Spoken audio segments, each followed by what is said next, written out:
Ladies and gentlemen, welcome to Spawncast episode 356. Had a bunch of stuff actually happen this past week, so got a lot to talk about. I think Sean is watching the Knicks game, so we'll see if he randomly pops in. But we do have some good people here with us tonight. We got MVG, Modern Hello. Vintage Game. Keeping Great the to Wii be U dream here. alive over there. Love the Wii U. Great system. Keeping it alive. Well, you got it all modded up and stuff. It looked pretty good in that video you made for all the stuff you can do with it. So it's a good system, man. Plays everything Nintendo before it. Not many Nintendo systems can say the same thing. Yeah, you can play GameCube on it, right? Yep. There you go. You can play DS, GameCube. That's actually what I would use it for, is N64. DS. That's actually a pretty good idea because you have obviously the two screens. So that's probably what I'd use it for. So then we have Josie. Josie's with us. Yep, I'm happy to be back. Trying to get Boomer versus Zoomer out there. It's fighting it the whole way. been the worst to try to figure this out, but it's coming this week. Okay. Okay. I mean, I'm not trying to, backdoor edit you or whatever the hell you want to call it. But I mean, sometimes just the concept is enough. You don't have to over edit. You know what I'm saying? So, Yeah, it's like, at this point, it's not even the editing though. It's like the files got all corrupted, so I had to like re-edit everything.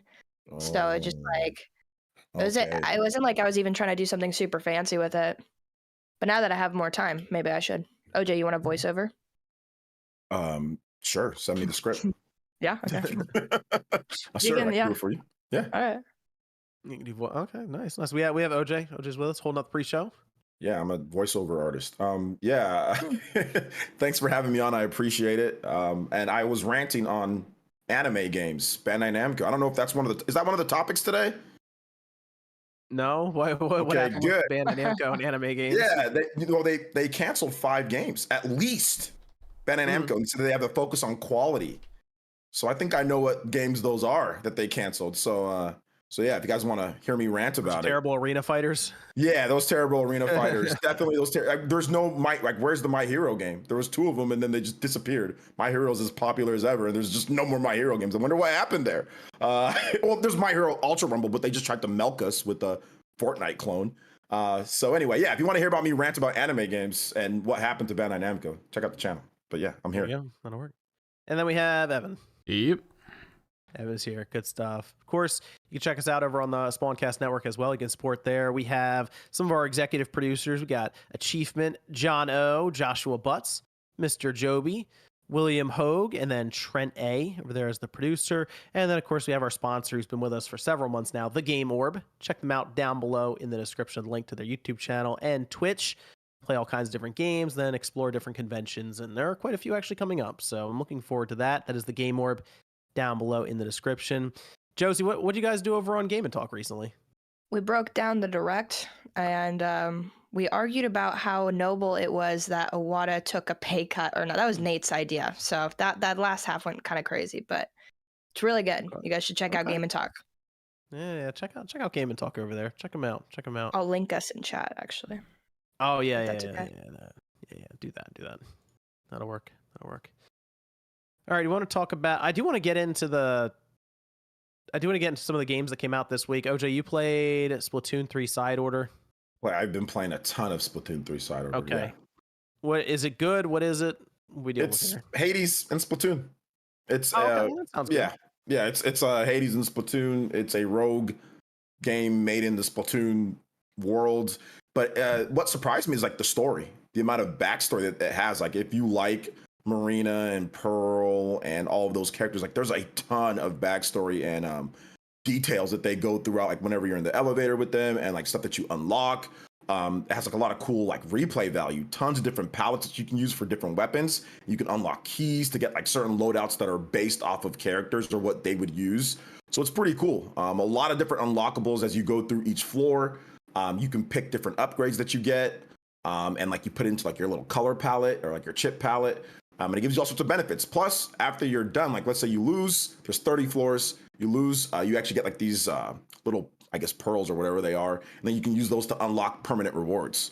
So like more lives, or you can use it to unlock like weakened state enemies or better armor or more damage that are just permanent buffs for you. Because each time that you play, your upgrades reset. So yeah, but you can use it to unlock permanent upgrades. So it's pretty cool. I like it quite a bit. I knew it was gonna be pretty good because I got to go play it early. But now that the full game is out, yeah, it's a ton of fun. If you like rogue games and you like single player, Splatoon, the whole thing. yeah, single player. Okay. Yeah, Good. yeah, completely single player, the whole thing. But yeah, it looks good, runs good. Played a lot portable. It's a lot of fun. Is the story like a direct from Splatoon 3's base story? Yeah, essentially. Yeah, Remember, okay. like when there was that whole decision between like order and chaos that they had with Splatoon, like the whole you can choose or whatever order and chaos. It plays off of that. Essentially, Marina, she created a whole universe, and then like order hijacked everything. So there's a lot of backstory with that, and how that is. But yeah, it ties right into the themes of Splatoon 2 and Splatoon 3 in terms of certain story elements. That's so cool. Yeah, I haven't gotten the chance to play it yet, actually, but I was looking forward to it for a long time, so I'm ready to jump in. Mm-hmm. We also had Pacific Drive come out. I don't know if anyone got a chance to check that out. Actually, kind of want to check that out at some point. So I did pick it up, and I remember I was talking to Sean about this too. I was going to ask if he had played it. I don't think he got a chance to. He seemed kind of interested in it. And you said you're interested in it, Evan. Yeah. Okay. It is definitely, the reason it caught my attention is a very unique looking game because you're tied basically to a car. It's kind of like a station wagon, almost like an old time station wagon. But it's technically a roguelike exploration survival kind of horror game. It's hard to really describe, but the idea is you drive around in this car, and that's like your main base of operation, your main character kind of that you upgrade over time. And as you go through, you're uncovering really a mystery that's taken place up northwest, where an area was walled off by the government over time, over the course of like 30 years or something. And you're now in there exploring, and it's like supernatural and stuff. But it's all done in first person. So you're driving around in the car in like the driver's seat, and you have to do things like put it into park. You have to turn the key on and off. Like, it's a survival game, Evan, in the sense that there's a lot of steps to do anything. No, yeah. There was this kind of meme game going around with streamers that was just, you had a car, you had to kind of drive through this massive area, and there were like rabbits that would attack you occasionally, and you would raid like buildings for parts for your car to keep going. And that was really simple, but it was like really awkward and weird to watch. And this seems like a million miles ahead of that in concept, and just with adding way more to it. So that's kind of why I was interested in it, because it's this new idea of roguelite, but like with a different focus. So that's why I kind of wanted to grab that at some point here. I'll take a look at it. Yes, I played enough to do the first couple of, like, they have a couple missions that they have set up for you. But the whole time, like, when you go into the main garage, my thought is they're going to give you a menu that you go through and you upgrade your car. They actually make you go around and pull the tires off one by one. And you have to put them on physically. The same thing. I'm like, this is, I don't know, this is a little too in-depth or tedious for my liking. But when you're actually out on the road driving, it looks really cool in motion. Like, visually speaking, it's pretty good. But it definitely plays into the idea of it being incredibly mysterious, and you have no idea what's going on. So it's a game I will probably play from time to time, but I was hoping that the upgrade system and other parts of it wouldn't be as, I don't say tedious, but just not streamlined, not a right. Yeah, you don't have that natural feel to it of seeing a drop down menu where you're like, oh, let me get this tire now. Instead, you have to actually find the tire. But if you already understand that going into it, Evan, you'd probably like it. Oh yeah. So it might be a good one to pick up there. But it's interesting. I'll play it when I get a chance. But really, my time's been divided between Helldivers 2 and Infinite Wealth, like Dragon Infinite Wealth. You say that. What's your level in Helldivers 2? It is 11. I'm 42. 42. That's good. That's good. What is max level in that game? I can't remember. I think it was like 50 or something. 50 or 60. Usually I'm playing on like for a while there, I couldn't get in the game, so I couldn't even play it. But when it did work, it was fine, and I just stayed in for a few hours. But you said it's like 50? I can't remember. It honestly. So would you say Helldivers 2 is a good game, Evan? It's all right. It's buggy as hell. It's still buggy as hell.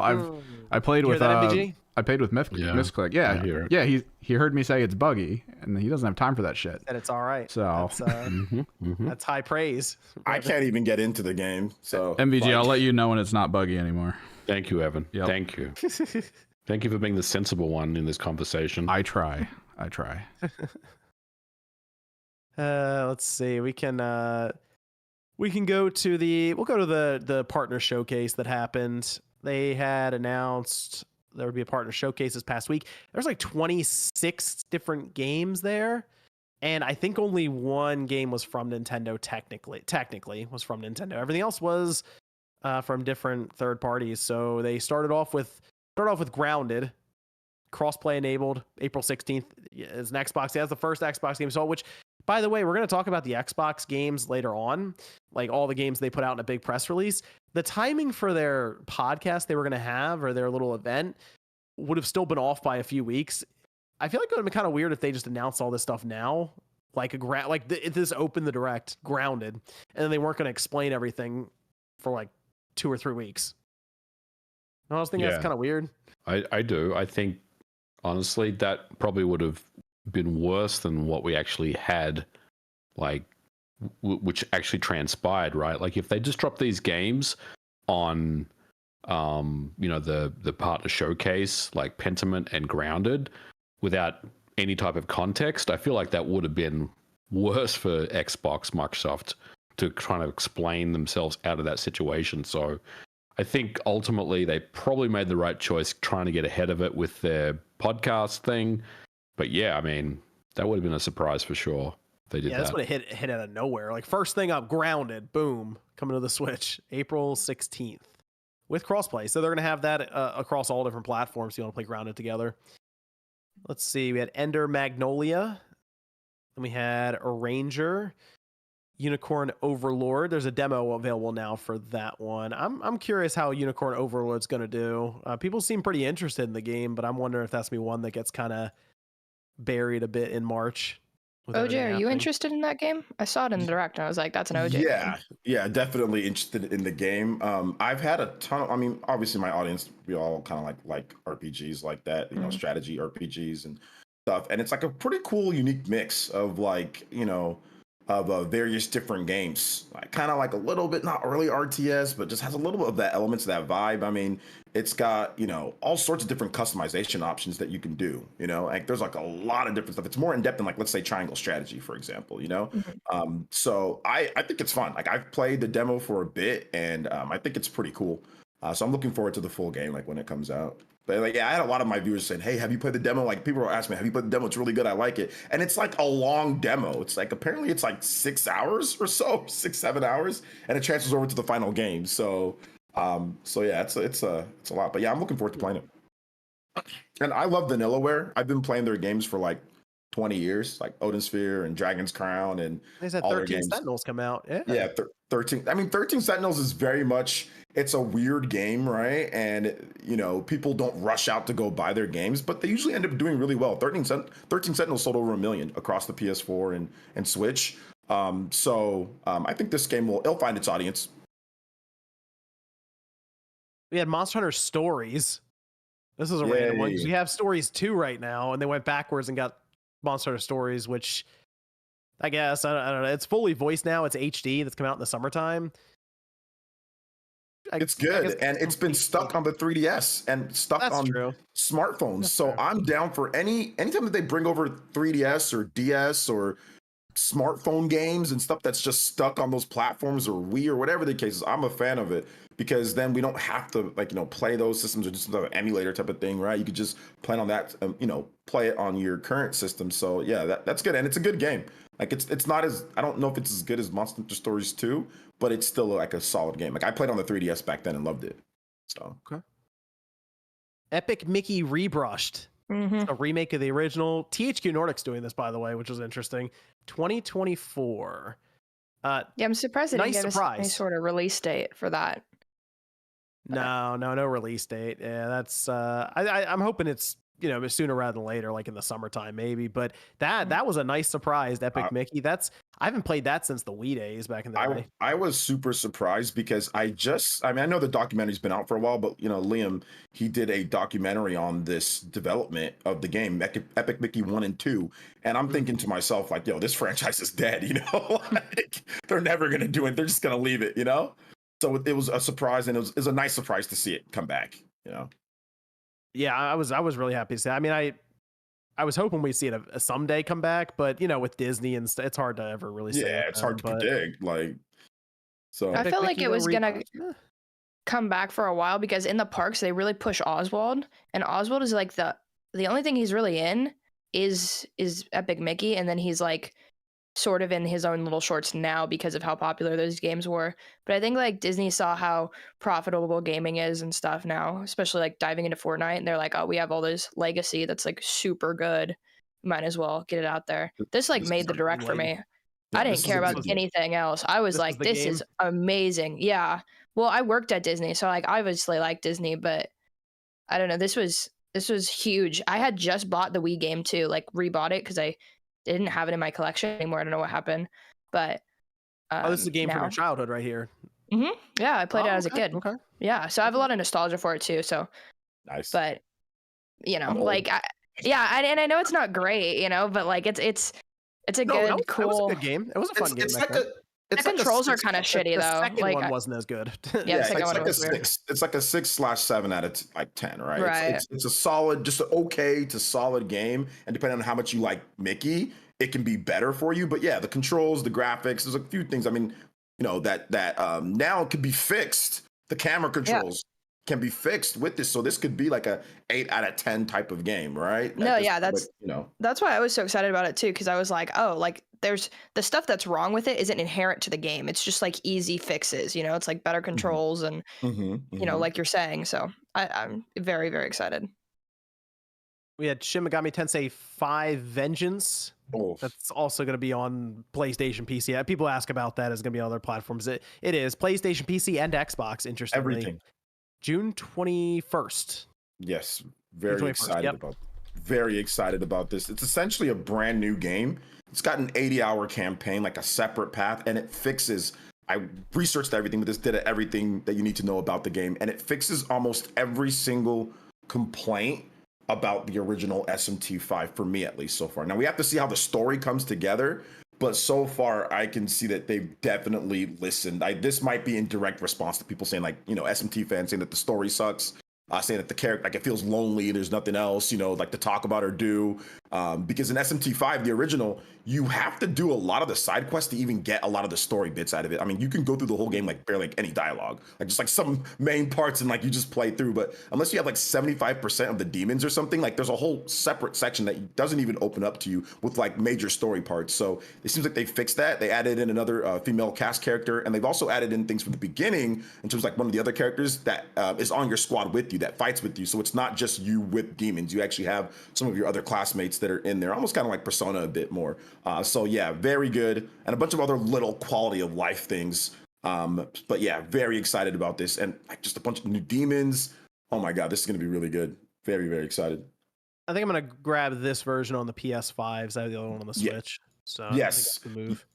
Because the Switch version is very rough when it comes to how it runs in some parts. Now, it's a turn-based RPG, and it's possible that they did go back and fix up some of the parts, so maybe it's like a stable 30 on Switch. But yeah, if you've already played it on Switch, unless you want it for collection, like there's no, and you have a PS5 or something like that, check it out on there, because it's probably going to be like a 4K 60 type of game, or maybe even on PC, even better than that. And the game is beautiful. Like, it's a very, the game looks great. It's going to look really, really good. Even on the Switch version, you can compare it. Some of the models, Digital Foundry did it. The models look better on Switch than like Persona 5 Royal. So I'm looking forward to seeing the game on PS5. So, I mean, I'll pick up the Switch version just for collectors, but I'm definitely going to be playing it on PS5 as well. So then we had one of my favorite announcements of the show, Star Wars Battlefront Collection.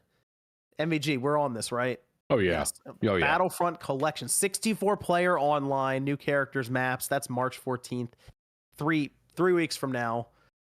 I'm absolutely on this one. I'm really excited. As long as the online code, the net code is good, and it doesn't run around like a slideshow, I think it's gonna be good. Good luck.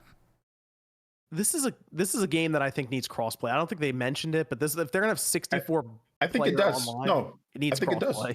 Yeah, okay. crossplay. Okay. Yeah, I think they said crossplay. And I think did they even say cross save? Don't quote me. It'd be cool if they did. If it's at least crossplay is fine. Like just because there's 64 people in a match, I could see those servers getting kind of rough if it's just for any one system. So I'm excited. March 14th. I guess it's just. I mean, some people play the first one, but like Battlefront 2 all the way. That one was really good. Let's see. South Park Snow Day, and then we had Sword Art Online Fractured Daydream, Gundam Breaker 4. Evan, did you see this one? I did. I think that's been on PC for a while, or at least the last one was. I know the Gundam Breaker series. This might be a new one though. I haven't looked that hard into it. Looks cool though. Yeah, I think this is a new one. Okay, I thought that might be one that would be up your alley. And then we had a new Super Monkey Ball game, Banana Rumble. This is 200 new stages, optional motion control, 16 players online.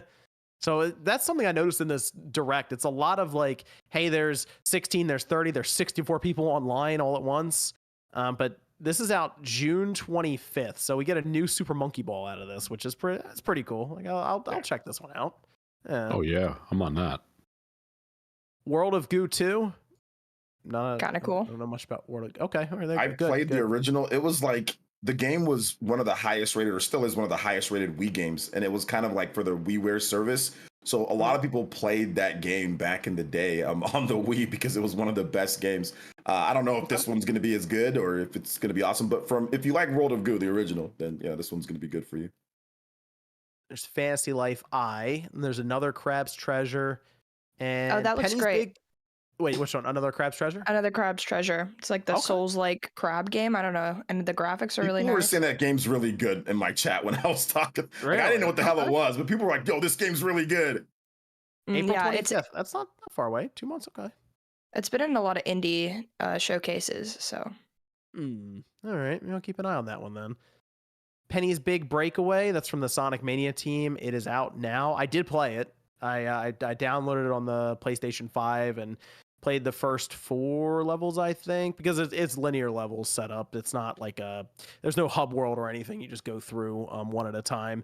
And it's interesting because it definitely feels like an older PS1 style 3D platformer, but then there's also stuff I noticed in there that kind of reminds me of like Sonic 3D Blast at times, just how they have you spin around certain areas of the map. But you're basically a character who has a yo-yo that can throw it in all different directions. And you can also ride on top of the yo-yo. You use the yo-yo to swing around. So there's a lot of combos you can mix and match together to get around the map. But the thing to me was that you would normally start to just combo, for example, your yo-yo around to fight against different enemies. But if you mash square twice to do it, you actually just shoot right to your yo-yo. So I kept falling off the map a few times there. But there's a bit of hype for this game, this Penny's game. Penny's Big Breakaway. Yeah, Penny's Big Breakaway has had some hype for it. I think it's because it definitely has that nostalgic flair to it. It calls back to the Sega Saturn PS1 days with those platformers, like a Knights or something like that. To the Sonic team, the Sonic Mania team. Yeah, the Sonic Mania team. Mm-hmm. Yeah, I mean it's a high quality game from what I've seen so far, but I've like I said, I played like the first 4 levels or so as I had time to just check it out. But it's a very unique title in the way it works too, because you're not even fighting enemies, you're actually running away from penguins the whole time. Penguins pick you up and try to carry you away. So, but it's interesting. How long of a game is it? Oh, that's a good question. I'm not sure. I have to look because I feel like that it's going to be a game you can beat in like a couple of hours, probably like 3 or 4 hours, but maybe one you go through multiple times because they have like side missions or little side quests as you're going through to complete. So that you 100% each level kind of thing. So it's sort of set up in that regard where you go through the levels multiple times. But I mean, it's interesting. It's different, and you can either throw the yo-yo with square, or you use the right stick. Analog stick, and you choose which direction to go in, almost like a twin stick shooter with your yo-yo. So that's cool. They had some ideas with that at least. So I have to play more. Let's see. We had Suika game multiplayer expansion. Hype. Out now. Oh, okay, good. All right, good. I played the original game. I mean, it's a cool little game, but nothing that I think I'm gonna like get hardcore into. Well, the only reason I know anything about it is because of Ludwig. Okay, there you go. Pepper Grinder, demo's out now. There was Pocket Card Jockey, also out now. A lot of games just came out all of a sudden. Snufkin, that's March 7th. Tales of Kenzuro, Zao, that's April 23rd. Demon Slayer, Sweep the Board. Kingdom Come Deliverance. This is a game that I am curious how that's going to run on the Switch, because I feel like I think that's going to be kind of rough on the system. That might be a situation where like the image quality isn't great or the frame rate is low. I feel like that one leaked at one point and people didn't believe it was going to be there, kind of like what happened with The Witcher, and then it ended up happening. So that's out in 3 weeks. So we'll find out then how it does on the system. Contra Operation Galuga. Did anyone play the demo? I did. On the Xbox. And they've got some Switch. They've got some work to do. But apparently, I mean, I didn't get a chance to play too much on PS5, but everyone was telling me PS5, it runs good, but the Switch version is not optimal.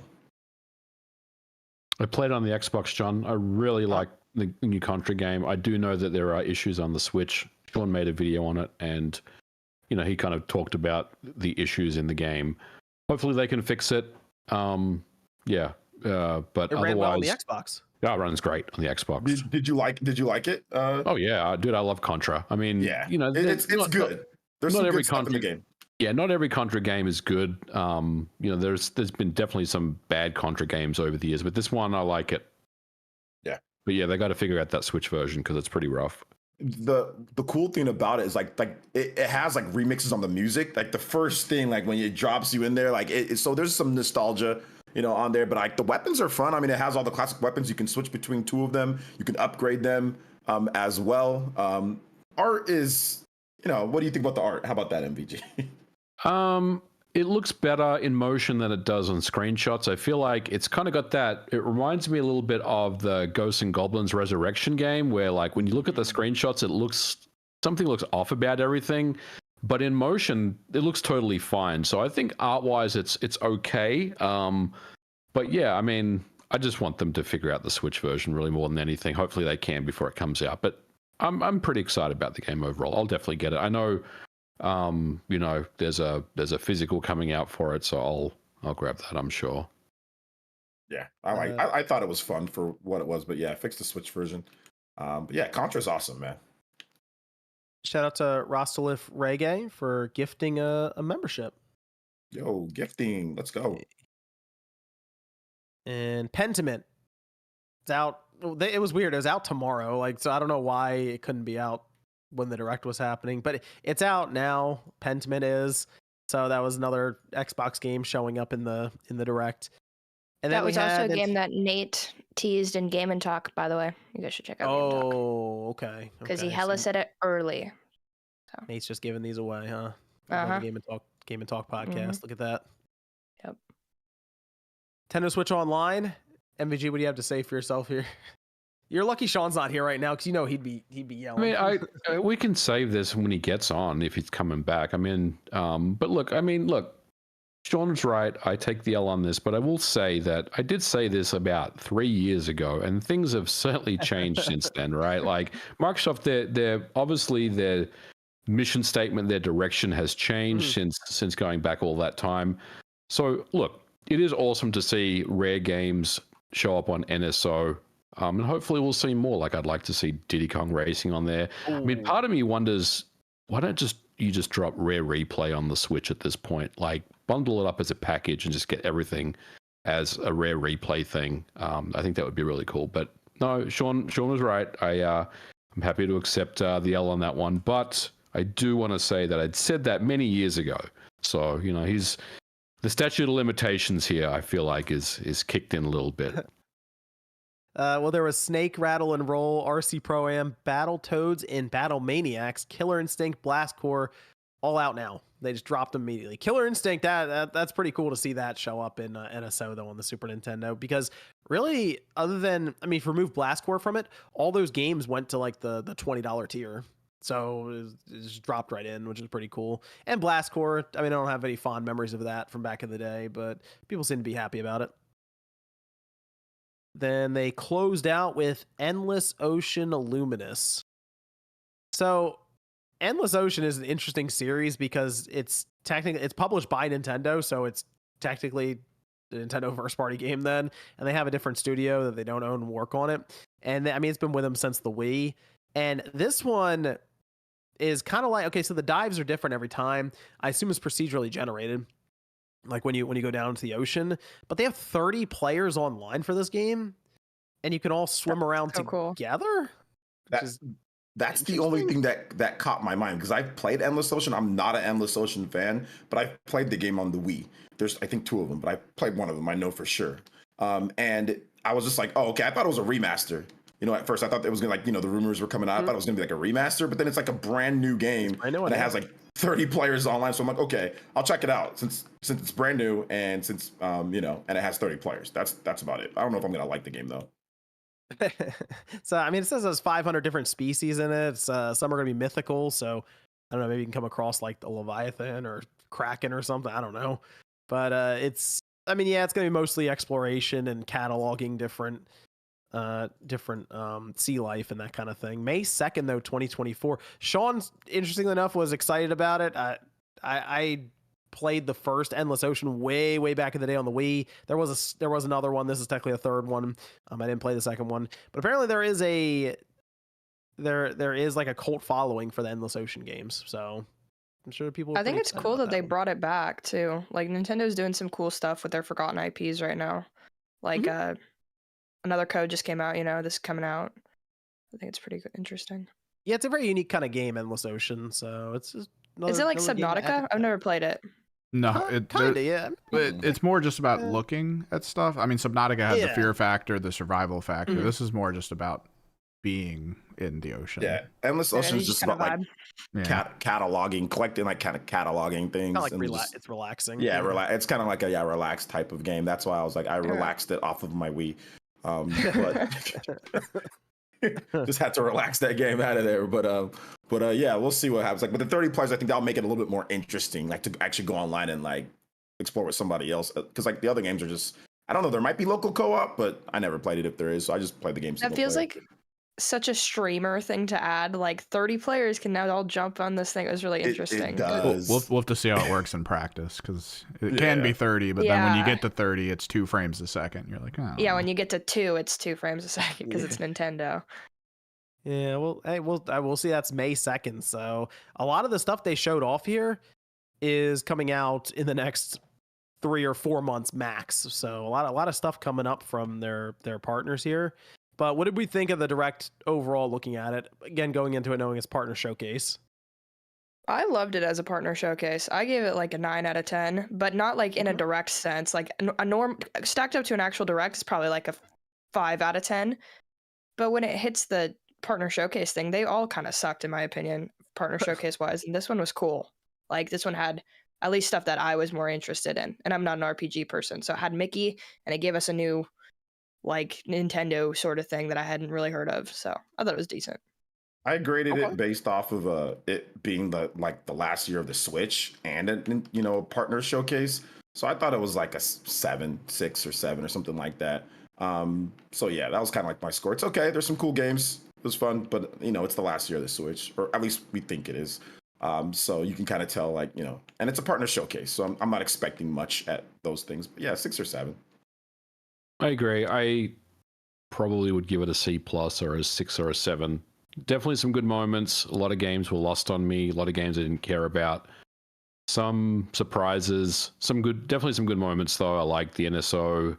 I liked the Contra. I liked Epic Mickey. I thought that was pretty cool. Star Wars was cool. So yeah, definitely some good moments. But overall, pretty middle of the road for me. Yeah, I think I'm right there with you, MVG. I don't think this is going to be a very memorable Direct. Like, I think this is one we'll probably have forgotten about by the end of this year, obviously. But there's some fun stuff in there that I'm at least looking forward to now. With that, like Battlefront's going to be really, really fun. I feel like provided it works when it comes out.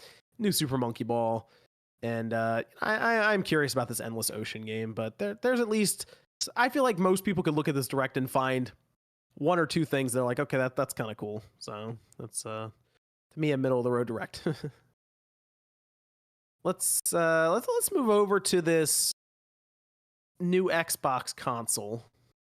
So I'm a little surprised at this one, since we heard about their plans to do an all digital Xbox Series X during the FTC hearing, because the stuff leaked out. It was codenamed Brooklyn, and the idea was to remove the disk drive, but then also increase the storage space, improve the Wi-Fi. They were going to change out the South Bridge so they can use a newer controller, different I/O, that sort of thing. But then Phil Spencer said plans changed. And then he very recently was talking with, I believe, Steven Totillo, and seemed to back up the idea that they're not necessarily trying to push physical games away, but they're going with the flow of the market and the trends. And then we have a report from Xbuter, and I think their sourcing is good here. They also mentioned footage that they have that they can't show, which I assume is from a promo. But a white Xbox Series X, no disk drive, is what they're saying here. They don't know the pricing or the storage capacity, but this would be releasing actually in June or July. So I assume, since it's just about March, we have to be hearing about this thing pretty soon. Unless they're going to do something at like their big June showcase where they're like, oh yeah, it's available next month. Done that before, right? Like, didn't they, remember when they announced the Xbox One, and they also dropped the 360, what was it called? Not the Slim, the one, like Xbox the last SAD? The E. Yeah, the E model. Didn't they like just drop it and say it's available like tomorrow or something? I feel like you're right. They did do right? That. Yeah, I feel like you're right. I have to double check. I think you're right. They're like, it's available to like now or tomorrow or whatever at retail stores. Yeah, they could pull that with this one, couldn't they? Well, yeah, because they don't even sell these consoles in stores really anymore. Like we don't get them in stores anyway. They go on sale at Microsoft's website tomorrow. You know, that kind of thing. Yeah.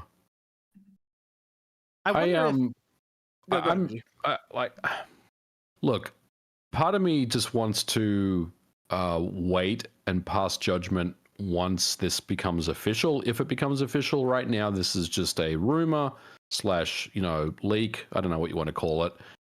Look, the reality is this probably is real and it will happen. But, for Phil Spencer to basically say Xbox is not, wanting to abandon physical games, or they don't plan not to abandon physical games, and then this kind of gets leaked. Obviously, that is, a bit of a contradiction, right? Based on what we've seen. So I'm respectfully not really going to give an opinion about this until something official gets announced, because we don't really know the context of this all digital system, whether it will have some type of detachable drive or some type of way to play physical games. But I will say this: if this thing is actually real and it is going to eventually replace the Series X, that is obviously, that's going to be an issue for me and a lot of people, because I've got a pretty big 360 library. I got an Xbox One physical library. I'd still like to play my games going forward, but I don't really want to comment on it until, something official gets announced. But if this is true and there's more smoke that we hear about over the coming weeks / months, then yeah, Phil basically needs to, I don't know, he has to come back and say something else, because it kind of does go against what he said about their plans to not abandon physical games. But we'll just have to wait and see. Does it feel like Xbox is always on their back foot? I feel like they got to come back and say something. Yes. They got to say something. Reminds me of the 49ers cornerbacks. Always right? Running, always chasing after somebody. Always on their back foot. Can't cover nobody except for Travarius Ward. But anyway, yeah, I see what you're saying, man. Like, it does seem that way. And yeah, I'm kind of with MVG. Like, the first thing that you want to do is like light into them, right, MVG? Like, the first thing you want to do is like light right into this. But you got to just reel it back a little bit, and just let it play out first and see see what happens, So I'm not gonna lay into it as well. Let's just see what happens. I mean, that would I be agree. Sorry, Joe, go ahead. Oh, no, I was just going to say that I agree with you guys because I feel like a lot of people freaked out about the Xbox games going to another console and came out that it wasn't quite as crazy as everyone thought. So I just feel like we got to give them time to explain themselves and what it's actually going to look like. But go ahead. My bad.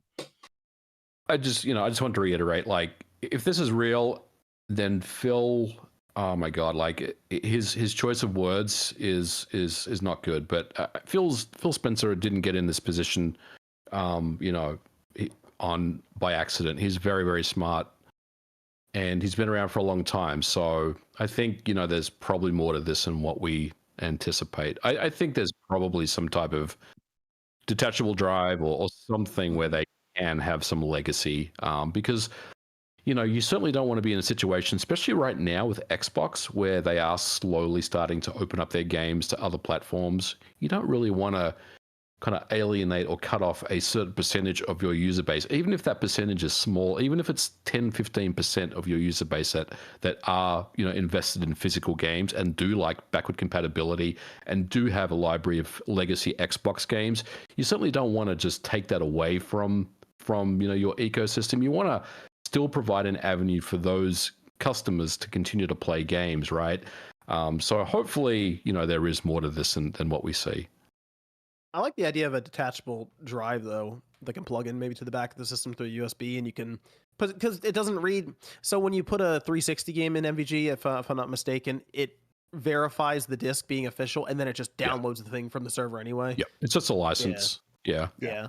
So I feel like they could probably make that work if that's the case. But look, if this does come out and it's a thing and it's more than the Xbox One SAD, remember when that came out? And that was just kind of like, we'll just see what happens. I feel like this would be a much more serious move, especially if it had what they had with Brooklyn, where they had a new South Bridge, the whole thing. At that point, it would make me wonder if they are looking at the numbers. Like, what do you think the digital physical split is on the Xbox right now? Oh, that'd be at least what? 85, 15? I gotta feel like it's like 90-10, man. I think it's probably about 90-10, honestly. It's Game Pass obviously is a big contributor to that. There's no reason for a lot of people on Xbox to even go physical, with stuff like Game Pass, right? It completely kind of just says like, hey, why buy physical when you can just do Game Pass, So I think that's the situation right now with Xbox. I have never bought a physical Xbox game. See? Well, I don't have the physical, but it's not that I want it to go. I think it's like I think it'd be terrible, but I just. Is there an echo? There's totally an echo. I don't know. Is it from me? Am I echoing? I think it's from Evan. I didn't hear anything. I don't hear an echo. Is it me? Oh, really? I didn't hear an echo, but that's why I thought it was me. I don't know. Anyway, sorry. Yeah, I just I like having Game Pass, and I think that's just how I consume most of my Xbox content, because most of the stuff that I would want to play is already on there, right? So that's just really where I go to. But I don't think it's good, at the end of the day. Yeah, I that's the thing I wonder about, is if they look at the numbers and they're like, why these disk drives are getting hard? Because that was another point he made during that interview, is that just finding companies that make these Blu-ray drives are getting harder and harder now, because no one's really buying Blu-ray drives anymore. Evan, when movies don't even use them either. Yeah, like Evan, when you go to build a PC, do you think about putting a Blu-ray drive in it? No. This is just a 4 terabyte internal SSD. That's all. I mean, Phil mentioned that right now it feels like the consoles are the only things that are really mass buying Blu-ray drives right now. So there's a chance that they get almost cycled out of the market just because there's not enough companies even making them anymore. So like that might be a legit future that they run into. What about Blu-ray movies though? What about like UHD Blu-ray movies? Don't people still buy those and have Blu-ray players at home? Well, I know Best Buy is removing all their physical movies, aren't they? From their floor. Wasn't that the big story? Because we thought it was games too, and then it came back and like, oh, it's just movies we're moving. So I feel like just streaming in general for movies is kind of like taking that market over. And I seriously, if we see this thing, in the summertime, and it looks like it's a legit push towards it. I kind of feel like their next system, if they do try to launch their next generation in 2026, I don't think there's a disk drive on that thing. Yeah, you're probably right. Honestly, yeah, that's gonna be it's gonna be an interesting day when that happens. I don't know. That'll be something. Most Xbox players will not care because they're already Game Pass is already this, but I do think that it does cause an adverse effect not having that physical presence. Obviously, in Japan, I saw some Xbox channels kind of lament the fact that they're not getting Gundam Breaker and getting the Monster Hunter game, and it's like, those games sell in Japan and they sell okay physical. So like, when you exclude physical, it could affect other things. It could affect other things in terms of what you get if you don't have any presence at all. And there's still some markets that do buy physical games, like Japan. So yeah. I mean, we do see a lot of games that come out and it just doesn't have an Xbox version, and it does make you wonder about the sales of that genre or that company's past on that platform. So that's kind of the way I would take it from there. Unless it's Game Pass. Unless it's Game Pass, right? If it's if it's Game Pass and Microsoft wants to make it happen, which they can say, hey, we're gonna pay you X amount of money and you can put it in here. That's fine, but that's really the conclusion you can come to, because people seem confused all the time when it's not there, and it's like, well, these are businesses running numbers, figuring stuff out. So I mean, it's it's an ROI thing. Like, if they feel that it's something that's viable to make money off of, they'll do it. Because if it's on PlayStation, why wouldn't they just put it on Xbox, right? And they'll go through the trouble of making a Switch version, which is obviously going to be different, right? We saw like the new, what was it, Sword Art? Like Bandai Namco, that's Sword Art Online, yeah.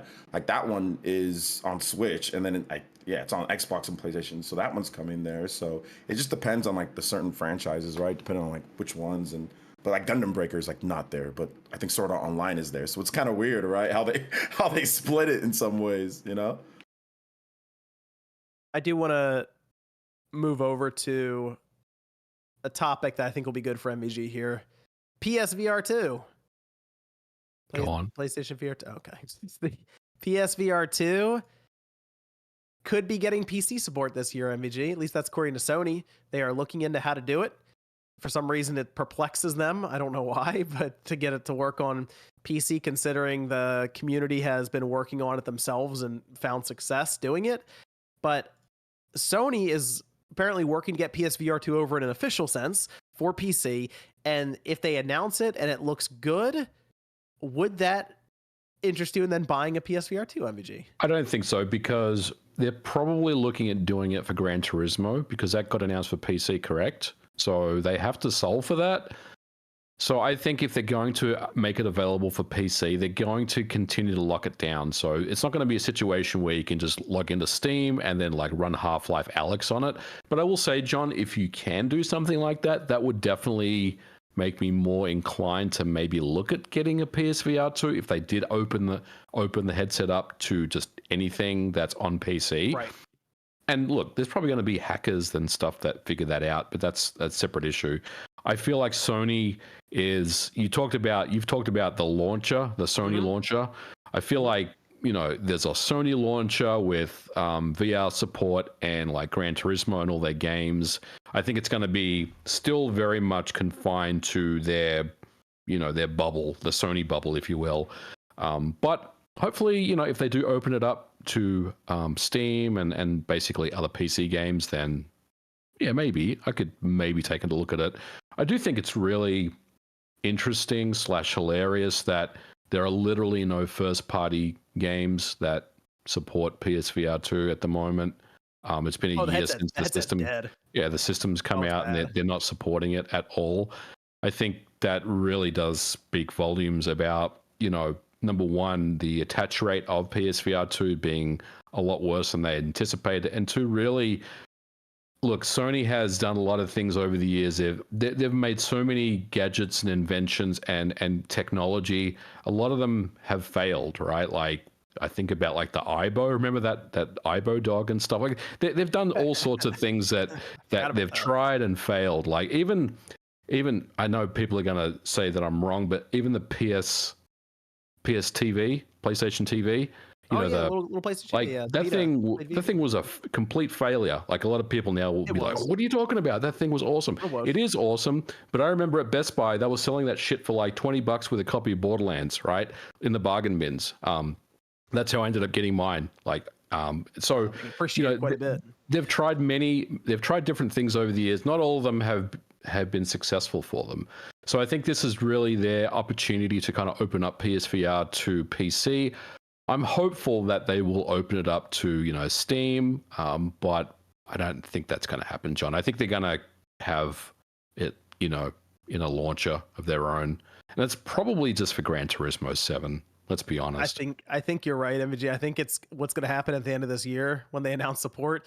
They're going to have a launcher as well, and the launcher is where the driver will be, and that you plug it all in there, and you have your DualSense set up and your trophies, and I think that's how they're going to make it happen is go that route.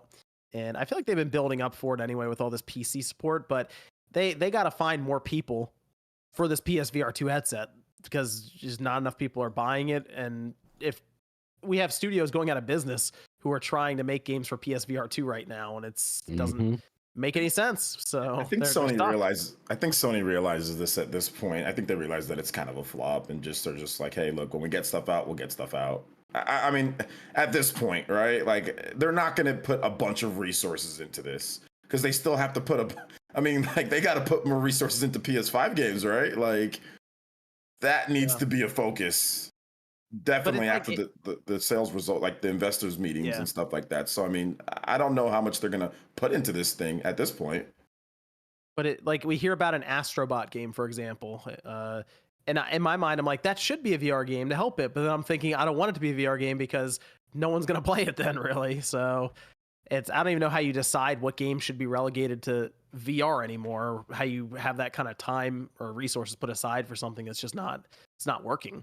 The people in the chat that are saying there is no announcement of GT7 on PC, you're right, there isn't. But I remember there was like a Verge article or something like a year ago. They were looking into it. So I feel like, you know, they are bringing games to PC, and I feel like Gran Turismo is something they potentially will bring across, right? So that's kind of where I see them using it. Would you consider Gran Turismo 7 a live service game, MVG? Yes, I would. Then actually. It's going to PC. Yeah, I would consider it a live service game. They keep updating it. It has online requirements. I know there is some type of, you know, offline component you can play, but it's severely crippled. So yeah, this is definitely a live service game. Yep. Then it'll be on PC, and I wouldn't be shocked if we hear about it at the end of this year, along with a launcher and then PSVR2 support. So if those games are going to PC, you can play them on something like an Oculus? See, that's the thing. I don't feel like you can, right? I feel like they'd lock it out of that. Yeah. I think they're locking it down. Yeah. I think they will. So you have to play it on the PlayStation VR2. I think that they're going to. If you want it on VR, yes. Yeah, I think they're going to do that. That'd be my assumption at this point. And I think that launcher is going to be a big play for them in the PC space. They try to tie everything together. And it's going to annoy people. We could play other PlayStation or not PlayStation. We could play non-PlayStation games on the VR, right?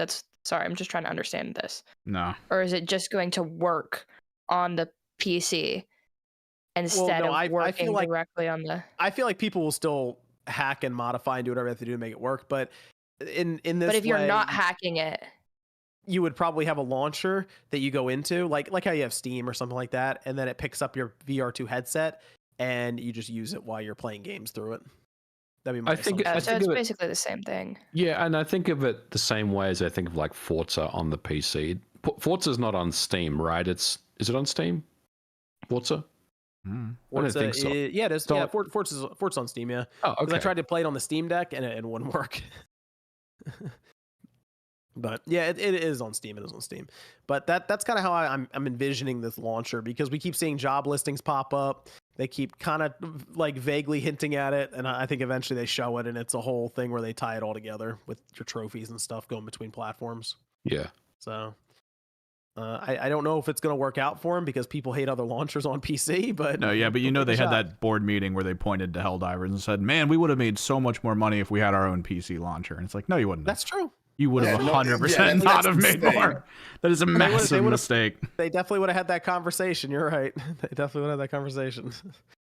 As I've been getting into PC gaming a little bit more, I've realized, and from what I've just been seeing and researching, people really hate they really hate other launchers. Like, well, it's because most other launchers come out super buggy and a million years behind what any of the other ones are. I mean, people like good old games because it's they don't have the DRM side of things, which is fantastic. And then people love Steam because the millions of things you can do on Steam. And then you get like the EA launcher, which is the shit. And like that's it. There's just nothing. It's crap. Well, Sony's been talking about this launcher for years. Yeah, but they're going to release it and they're going to be like, they're going to release it and they're going to be like, we can't figure out the friends list. That'll happen later. And it's like, what are you doing? Why? I'd like to think that they're spending all this time with it so that it's at least halfway decent. I mean, like I assume it would use your friends list that you already have for your PlayStation 5. Like it would all sync together. So that would at least be the hope. But what'd be really cool is if this also incorporated cross-buy then, to where if you buy it on your PS5, you also have it on your PC launcher. Why? They could make more money selling you in both places. That's true. We used to have cross-buy with them. They did it for the Vita back in the day and the PlayStation. I don't know, we'll see. We'll see. This sounds like kind of a non-solution. That's all I'm saying. For the VR2, yeah, I think the VR2 is just. I think it's in trouble. I don't really know what else they can do other than try to make games, and they haven't done that. So I'll tell you what, John. If there's a fire sale and they sell them for $150, I'll jump on. I think most people would. Just free. That's practically a free freaking headset. Just see what happens with it. Yeah. I mean, it's a good headset too. That's the funny part. Like the technology in it's good. The controllers are good. There's not a lot to play with it. No, not a lot of games. Not a lot of games. Seems like a trend with PlayStation.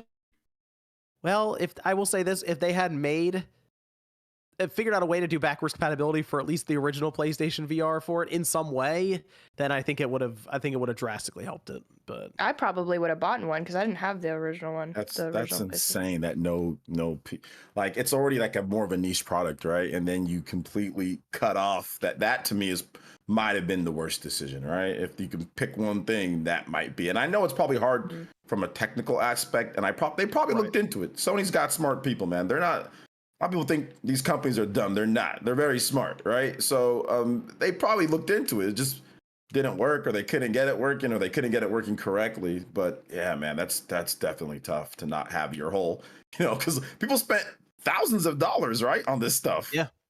On games and all that. And games back then too. Yeah, it just doesn't work. So yeah, it's tough for something that's already not like a mainstream product that you're going to be playing all the time.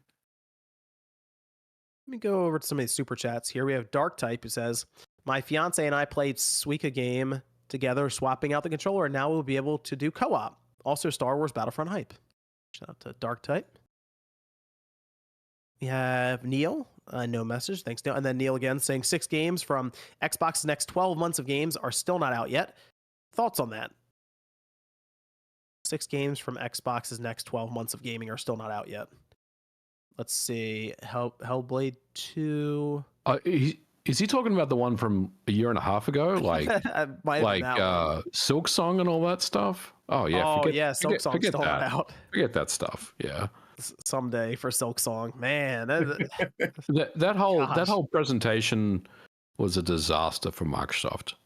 That was a mistake. That was a mistake. Mistakes were made? Mistakes were definitely made. Casual Noob says, "When does Spawncast Pandervision happen with Cast?" Spawncast Pandervision. I'll take your word for it. The Chris says, "Iwata was not bound by law. Look for his interview on why he didn't lay off lots of people. Meanwhile, Sony cuts Japan studios with no legal recourse." So comment that on Game and Talk. So Japanese labor law requires you to try 4 things before you do mass layoffs. The first one is to lower employee hours, ask people to quit on their own accord, relocate employees, and cut salaries on higher ups. So I think you want to recheck your information there. Oh, okay. There we go. Michael says, "Hey guys, I'm a 39-year-old gamer, and you're the crew I can best relate to in gaming. Life's been stressful, and I appreciate you entertaining us all every Saturday night." Thank you, Michael.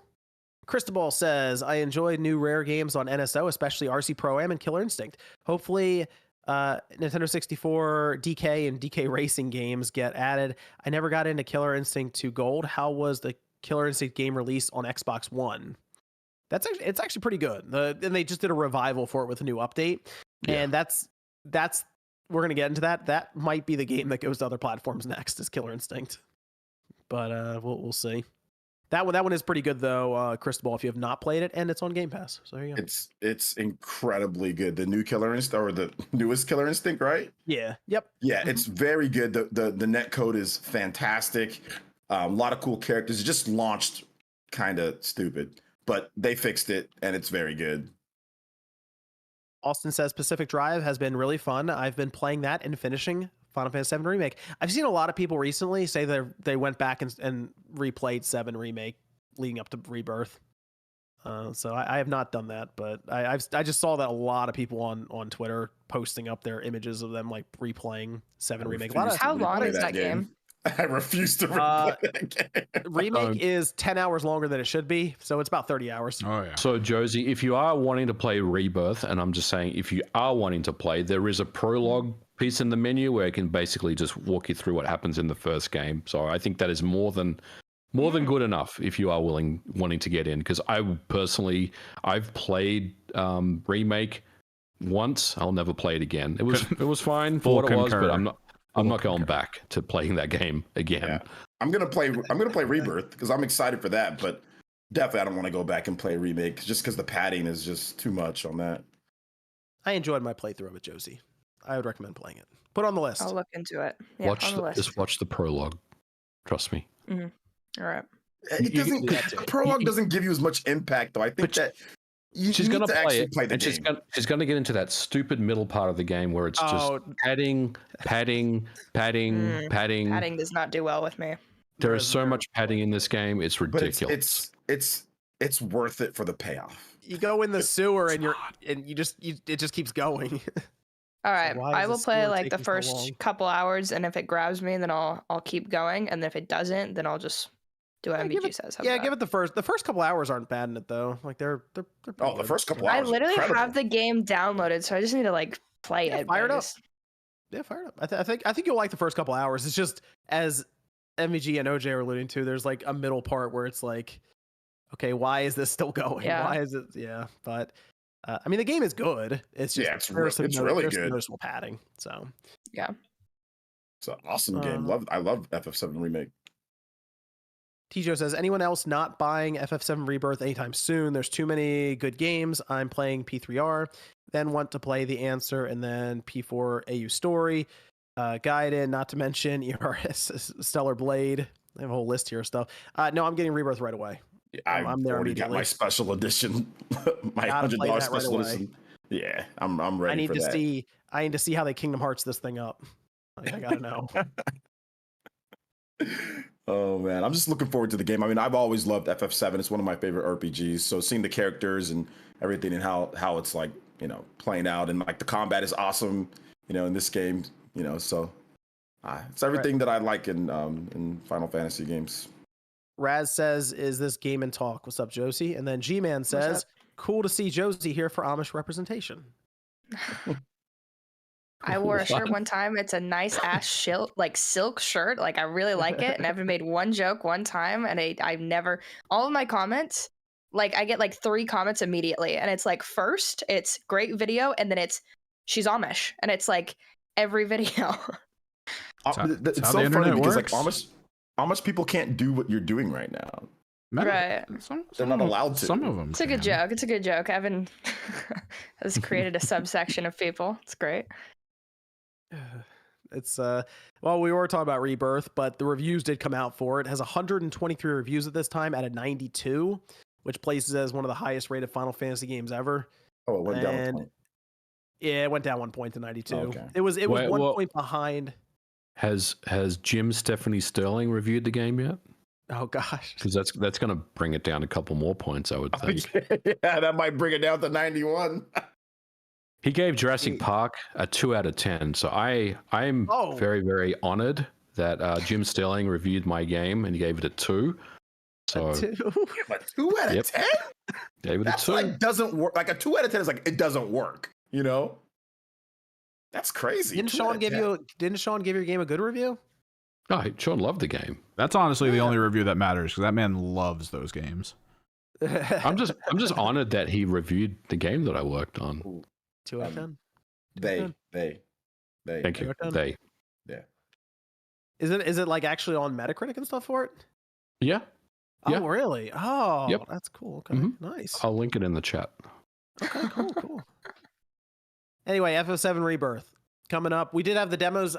We had the second demo drop as well.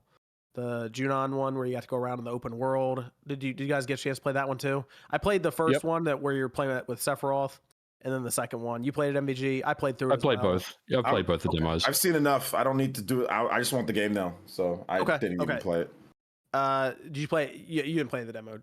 I played the first part. Oh, me? No, Okay.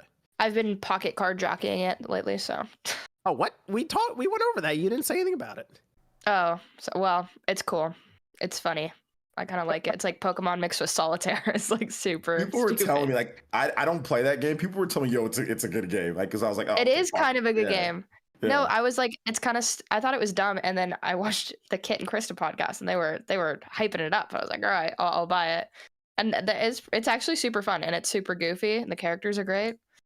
So yeah, no Final Fantasy 7 Rebirth because I've been playing a much worse game, but it's all right. Sometimes, like when you got a lot of stuff to do, sometimes you don't want to get into like a big, Yeah, that's like, what I'm finding myself doing right now. I'm really liking like shorter indie experiences because the big, huge games kind of overwhelm me. Yeah. Okay. Well, when you get the remake, Josie, let us know what you think. Drop 2 hours into it, and then make your decision. The Rebirth demo, though, we already talked about the first demo where you played as or with Sephiroth, but the newer demo with Junon demo where you run around the open world, shorter than I thought it would be. It wasn't like super long, really, right? You basically have this open world area you can run around in, more so than what we did in the first demo where it was much more streamlined. And they apparently did something with the visuals. It doesn't look any less Vaseline. I feel like if you have it in performance, it's still blurry. Unfortunately, it looks the same, John. They didn't do anything. They did say there's a day one patch coming when the game comes out, so I'm hopeful that will address, the look of the game. But I also understand that it's literally days from coming out, so maybe not. But we'll see. I mean, look, I'm going to play it in performance mode because I want the 60. I can live with the Vaseline blurry visuals. Hopefully they will patch it and make it look a little cleaner overall. But even if we don't get that, I'm still pretty happy with what they're going to give us. Yeah. So, but otherwise, you do have just like the larger world to kind of run around in. You get you have your chocobo you get to ride around in this part of the demo, and they did have like these. They were kind of like hunts for different monsters that they had set up, and you would try to fight them. I wasn't able to complete any of them in the time limit. Because you obviously weren't there to necessarily level up and get somewhat stronger to take them out in time. But the big thing was you go towards the town and you fight a boss, and the boss was actually pretty good. It was great. Yeah, it was a fish, but it was actually pretty cool the way they had it all set up.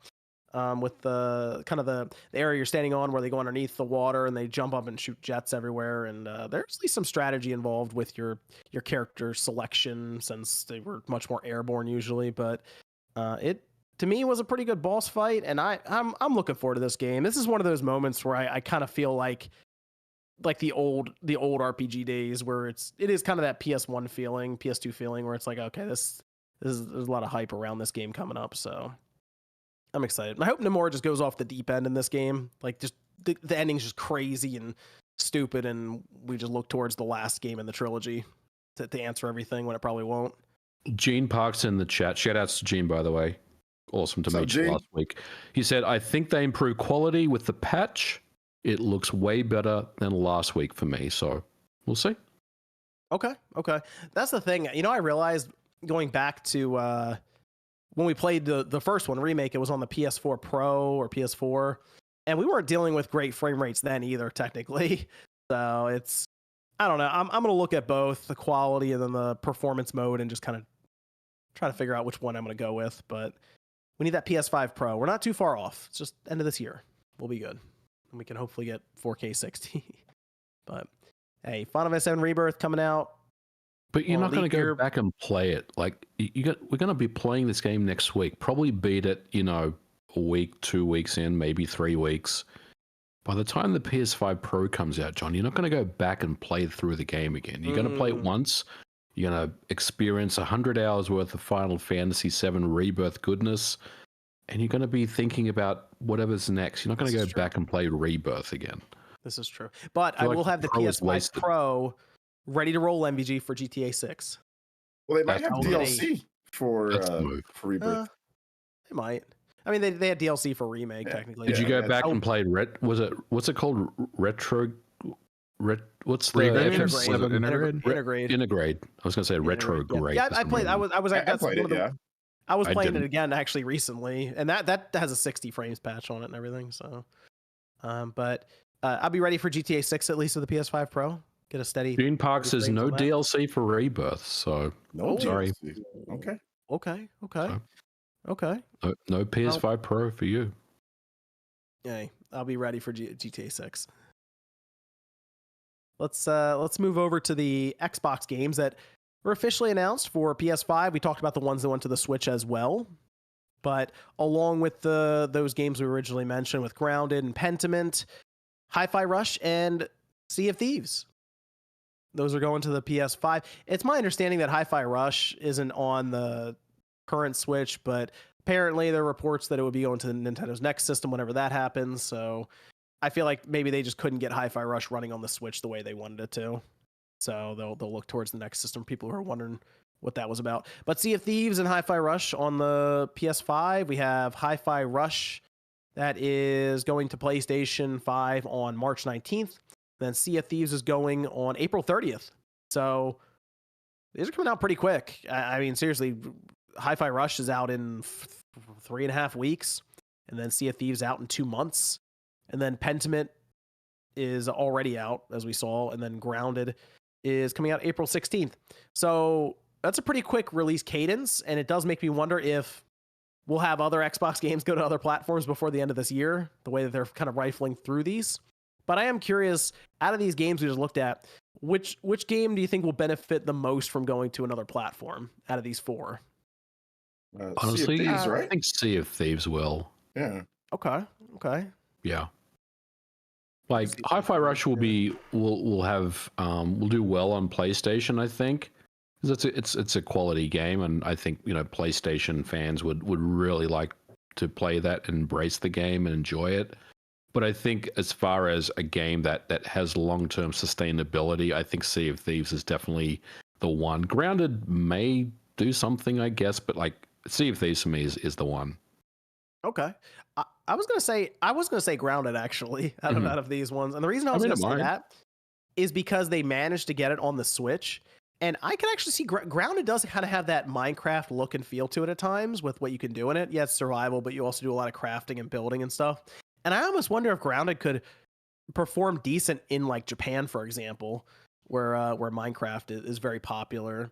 And that being a live service game that would then have crossplay across Xbox, PlayStation, Switch, and PC, I feel like that would really help their overall concurrent player count and would make Grounded much more relevant, actually. So they say that they've already had 20 million players for Grounded just between Xbox and PC. So I'm kind of envisioning Switch and PlayStation just tacking on maybe double that overall then. So that might be a big one there for me. Yeah, but look, not to give Xbox a hard time, but what does 20 million players mean? Someone that installed the game and launched it? Because that's me. Like we've played. I mean, you, me, Sean, and Nate. We've played Sea of Thieves before. We've put in some hours into the game, but I want to know, like, concurrently, how many people are playing the game right now? You know what I mean? That's really what we're looking at, and how many people are gonna play it on PlayStation, right? Rather than someone that's installed it because it's free and they, launched the game. I mean, that's really, I think, the big test for Microsoft to see how many people actually jump on Sea of Thieves. But I think, it's a smart move to get that game on PlayStation. So, hopefully it'll do well. Yeah. I kind of wish that game was coming to Switch. I know it it probably wouldn't be able to run very well, but I wish there was some way that they could have I don't know, gotten it on that console, because like that's Rare's new-ish game, right? They have so much legacy on Nintendo. It might be kind of cool to finally get something like that. But Yeah, and we don't Sea of have Thieves like is a lot of a good experiences like purpose. that on the Switch, you know, so that could like fill Hmm. a market gap a little bit. But I understand why. Maybe Switch 2, maybe not. But Yeah, I kind of feel like Microsoft will probably line up some releases for Nintendo's next system early on, maybe in that first year, the way that they're rolling right now. So like I wouldn't be shocked if Hi-Fi Rush was there in the first month or two as a launch window title. But Sea of Thieves is one that Rare's been working on that game forever, right? That was in here on 2018, I think. Yeah. 2018? Yeah, Yeah, so it's been a while. been 6 years now almost. Yeah, so I feel like that's a 10-year project for them minimum, and they'll just keep working on it. It's pretty successful for them. So Hi-Fi Rush, though, I am curious how that'll sell on the PS5. I think it'll do pretty well. But Tango just needs to be getting the backing anyway. When I got an Xbox, the first game I played was Sea of Thieves. And Really? I actually really like it. Yeah, no, I think it's great. But I think it's more fun with people, though. I think you got to have friends to play that game. Like, it's kind of boring by yourself. Oh yeah, That's why I don't like it. Yeah, if you play that No game by homies over there, yourself, OJ? I don't have any friends. It's pretty friend free. No, it's a joke. I don't dislike Sea of Thieves. it's not very good if you play it by yourself, because usually you need somebody to go downstairs, look at the map, and then somebody else to steer, and then somebody else to tell them where to steer. Like MG and I were trying to do it, and he was steering, and I was like trying to navigate, and we ended up crashing the ship. We just crashed into an island. We sunk our boat. It was embarrassing. MG was, because whenever you crash, you have to get like wood or planks to go repair it at the bottom. Yeah, you got to get buckets and get all the water out of the hull, and then you got to repair the ship. Yep. It's a lot of busy work. So he was steering, and I was up on the mast like trying to direct, and it was like nighttime, I think, too, so he couldn't even see well. But I was like left. Okay, no, right, left. I'll get the planks. It just crashed immediately into the thing. So it was it didn't work out. We weren't very good at sailing around, I'll say that. We were very good at crashing, but it was we talked about I mean, I've mentioned like streaming games a couple times, but like that too, you know, like streamers have a lot of power right now to like throw these games to the forefront a lot of times. So like, you know, now that they're putting Sea of Thieves on, you know, hopefully maybe everything in a couple of years, I think you know, it has a really good potential to come back and be a big thing. I did notice something else with this, though, because obviously these games are officially announced and stuff. It kind of feels like, just looking around online, of course, this is the social media space, kind of feels like the morale around Xbox is like super low right now. I don't think that's just me seeing this either.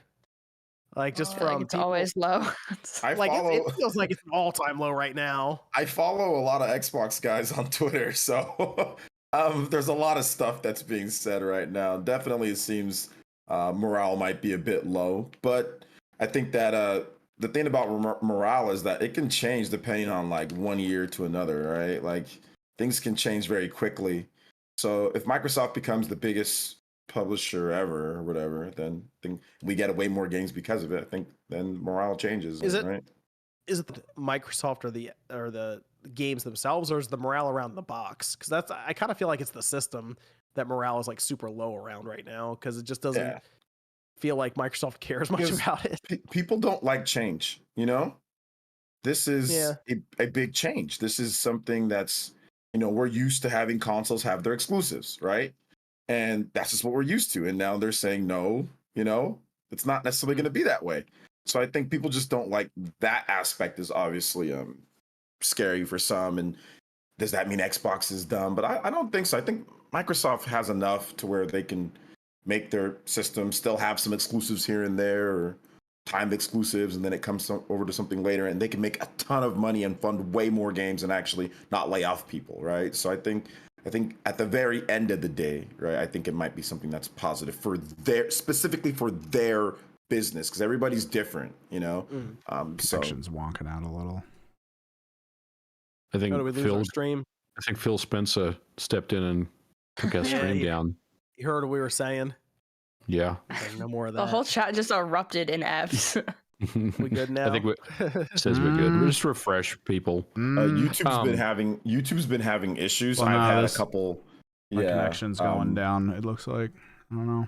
Yeah, because like Twitch is fine. Like I was streaming. There was a couple times this week I was streaming and Twitch was fine, but YouTube went down. So that's definitely a YouTube thing. I don't know if Xbox has a morale problem, because I mean, if you look at their quarterly earnings and stuff, they're making the most amount of money they've ever made. So things are obviously good as far as the business side is going. But I don't disagree with what you're saying, John. Like, I feel like there is a little bit of uncertainty going forward with Xbox, the brand itself. I think, there are people that have been Xbox followers for many, many years that don't like the direction they seem to be taking. There's a lot of uncertainty about whether these 4 games that they've made multi-plat are just going to be 4 games and that's it, or if they're going to continue to, open the door up for other games. I think they will, honestly. I don't necessarily have any specific games in mind that they would do that to, but I think this is something where they're going to continue to do. So there's definitely a lot of people that are just not sure about the direction Xbox is going right now, but I don't necessarily think things are bad. I think they have a plan and a vision to kind of bring their games everywhere. Phil keeps talking about, playing Xbox games everywhere.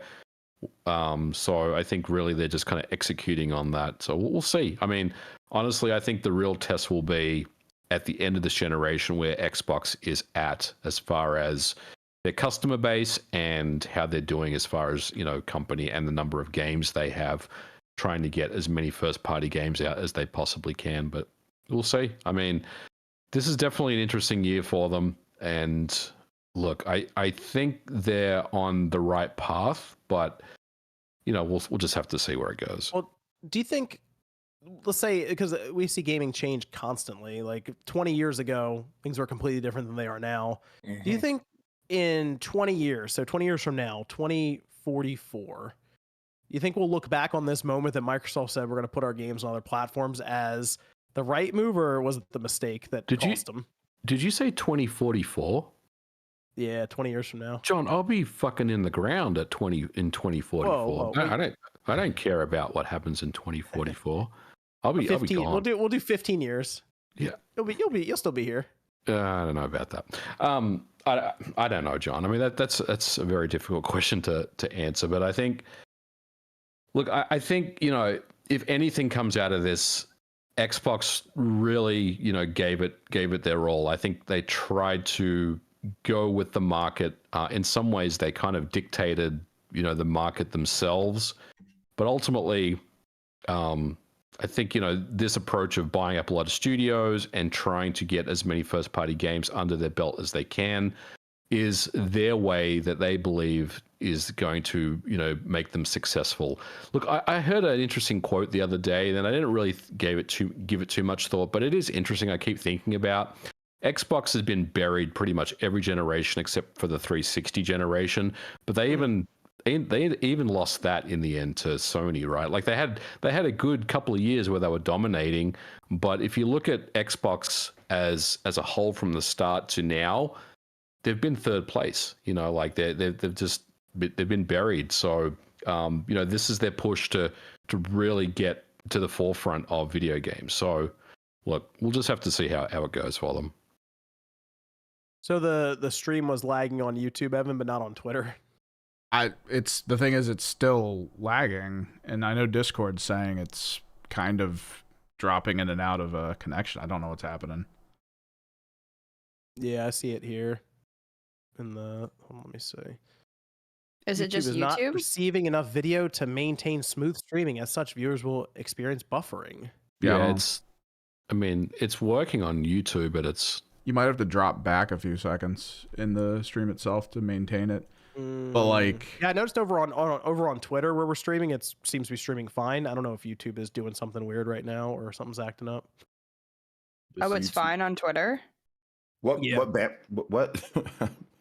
How much bandwidth are you using, or how much? Normally it's around 3K, but I'm looking at it now, and I'm guessing it's trying to catch back up because for a little bit there it was at 24K. People are saying it's working now. I'm still getting drop frames, but it's given me this huge bandwidth number that it's trying to, I guess, catch back up. I don't know. Okay. We'll monitor it then. Like I said, it seemed to be working over on Twitter, so I don't know if it was a YouTube thing that just errored out or something crazy was going on, because I had the Twitter one up next to the YouTube one. YouTube was stuttering and doing some crazy stuff, and then Twitter was fine. So I have Twitter on my phone right now. It looks totally fine. Yeah. I think it was probably YouTube. It's just YouTube, because that happened to me multiple times this week. It's back to green All I for know is me. we started talking about the Xbox stuff and what was going on, and it just started happening. So I don't know. It wasn't my internet, chat. I got a lot of accusations there. Your Amish internet is attacking Your me. whole internet. They're like, Josie's internet is contagious. I was like, no. Your presence here, yeah, is doing it. No. All right. I don't know. That's the thing I'm curious about, because if Microsoft ends up taking this chance and it doesn't work out how they want, I don't know. That's gonna look really bad in like 15 years. I give it 15 years, MVG. Okay, 2039. You'll still be around then. 2039. Yeah, we'll see. You'll still be doing Boomer versus Zoomer then. Oh yeah. Josie I'll be a boomer by then. Josie's not gonna be a switch Zoomer anymore. Well, it'll still be a Zoomer. It'll just that doesn't go. That doesn't change, OJ. That's not something that goes never away. Mind. My bad. I forgot. People are mad that you'll be doing Zoomer versus whatever the next gen is. Yeah, Zoomer versus Gen Alpha. Be Doomer or something. Just the end times. Goomer. We had an update from WB on Suicide Squad Kill the Justice League, which I don't know if anyone's seen the concurrent player count on Steam. It's not great. It's under 1,000 people. Is it like 5 or something? Not going well. Helldivers beat its butt. Yeah, they did. WB did have a conference call, and they said we are lapping the release of Hogwarts Legacy in February last year, which saw the largest portion of its very positive financial impact in the first quarter. This year's Suicide Squad, one of our key video game releases in 2024, has fallen short of our expectations since its release earlier in the quarter, setting our games business up for a tough year-over-year comp in quarter one. That is a shame. Yeah.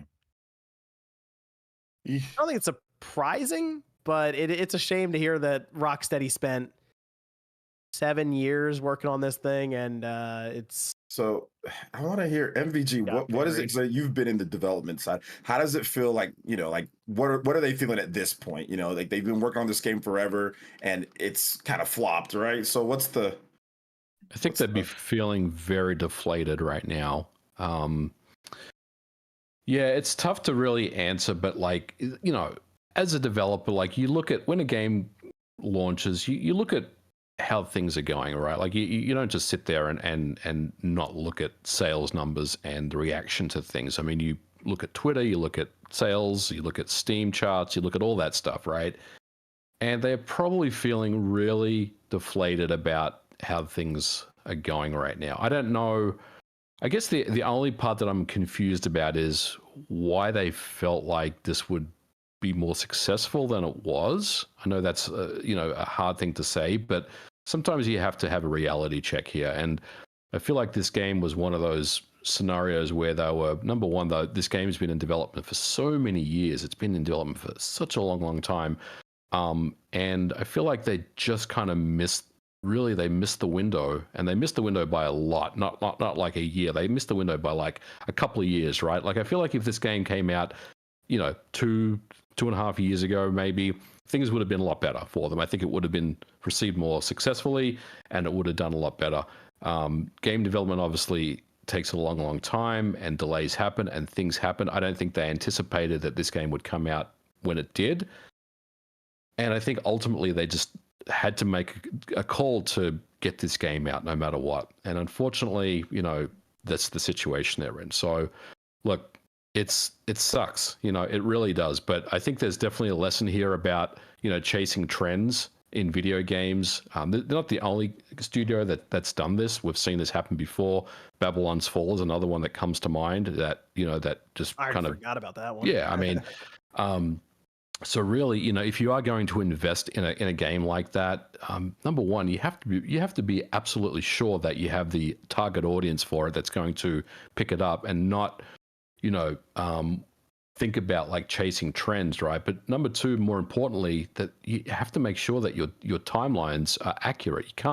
You can't delay games, you know, for a couple of years because you've completely missed your window at that point. So I think really they're just trying to salvage what they can from this game, which is unfortunate because look, somewhere in there I guess there is a decent game, but like it's just way too late. You know, people have moved on. People are thinking about, you know, other things right now, and it's just unfortunate that, you know, that's happened, really. I do feel for the development team. It's not their fault. They were just doing their jobs. Ultimately, someone higher up made the decision to continue working on this game and get it out. So I need to see the documentary or something behind the scenes of what happened with this game, because it's such a disaster looking from the outside in for this. So the fact that they said that they're going to stick to it with updates, like they've already committed to that, and there's just not a lot of people playing this game right now. That's also kind of concerning, because if you think you can turn it around by getting on to the next game, this is the situation with live service. You got to decide if you're going to support that game and stick with it for a while, or if you're going to shift your resources to making a new game. Are they really going to stick with Suicide Squad this whole time? The other thing that I keep thinking about, John, is how Seton Hall and the other founder left the company during its development. And look, it's easier just to have a marketing or some type of, you know, announcement on Twitter that they've left and everything is on track. But when your studio heads depart a company that they founded, that's a pretty big deal. You know what I mean? That's not something that you can just hand wave and say, oh, it's no big deal. You know, we're still on track. Obviously, that had some impact on this game's development, I feel like. Yep. So you can't, you know, just hand wave stuff like that. Yep. They went off and made a new studio in, actually we talked about this last month, 100 Star. So they have a new studio. Don't know what they're working on, but there you go.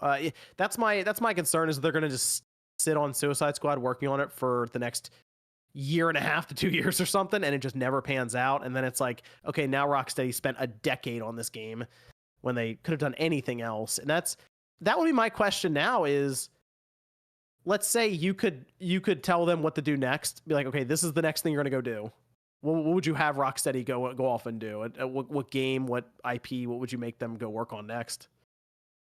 I think you got to go back to what made them successful in the first place and spin up a new Arkham game. Okay. You know, a brand new Arkham game. You know, I'm not saying you have to make it really ambitious and overly, you know, complicated, but that's what put them on the map in the first place. So go back to the world. Go back to, I know it's a safe thing to say, but like, people like Rocksteady because of the Arkham games, so give the people what they want. I think it'd be cool if they did Batman Beyond. Went into that, right? That would be cool. And I mean, take them a while, super cool.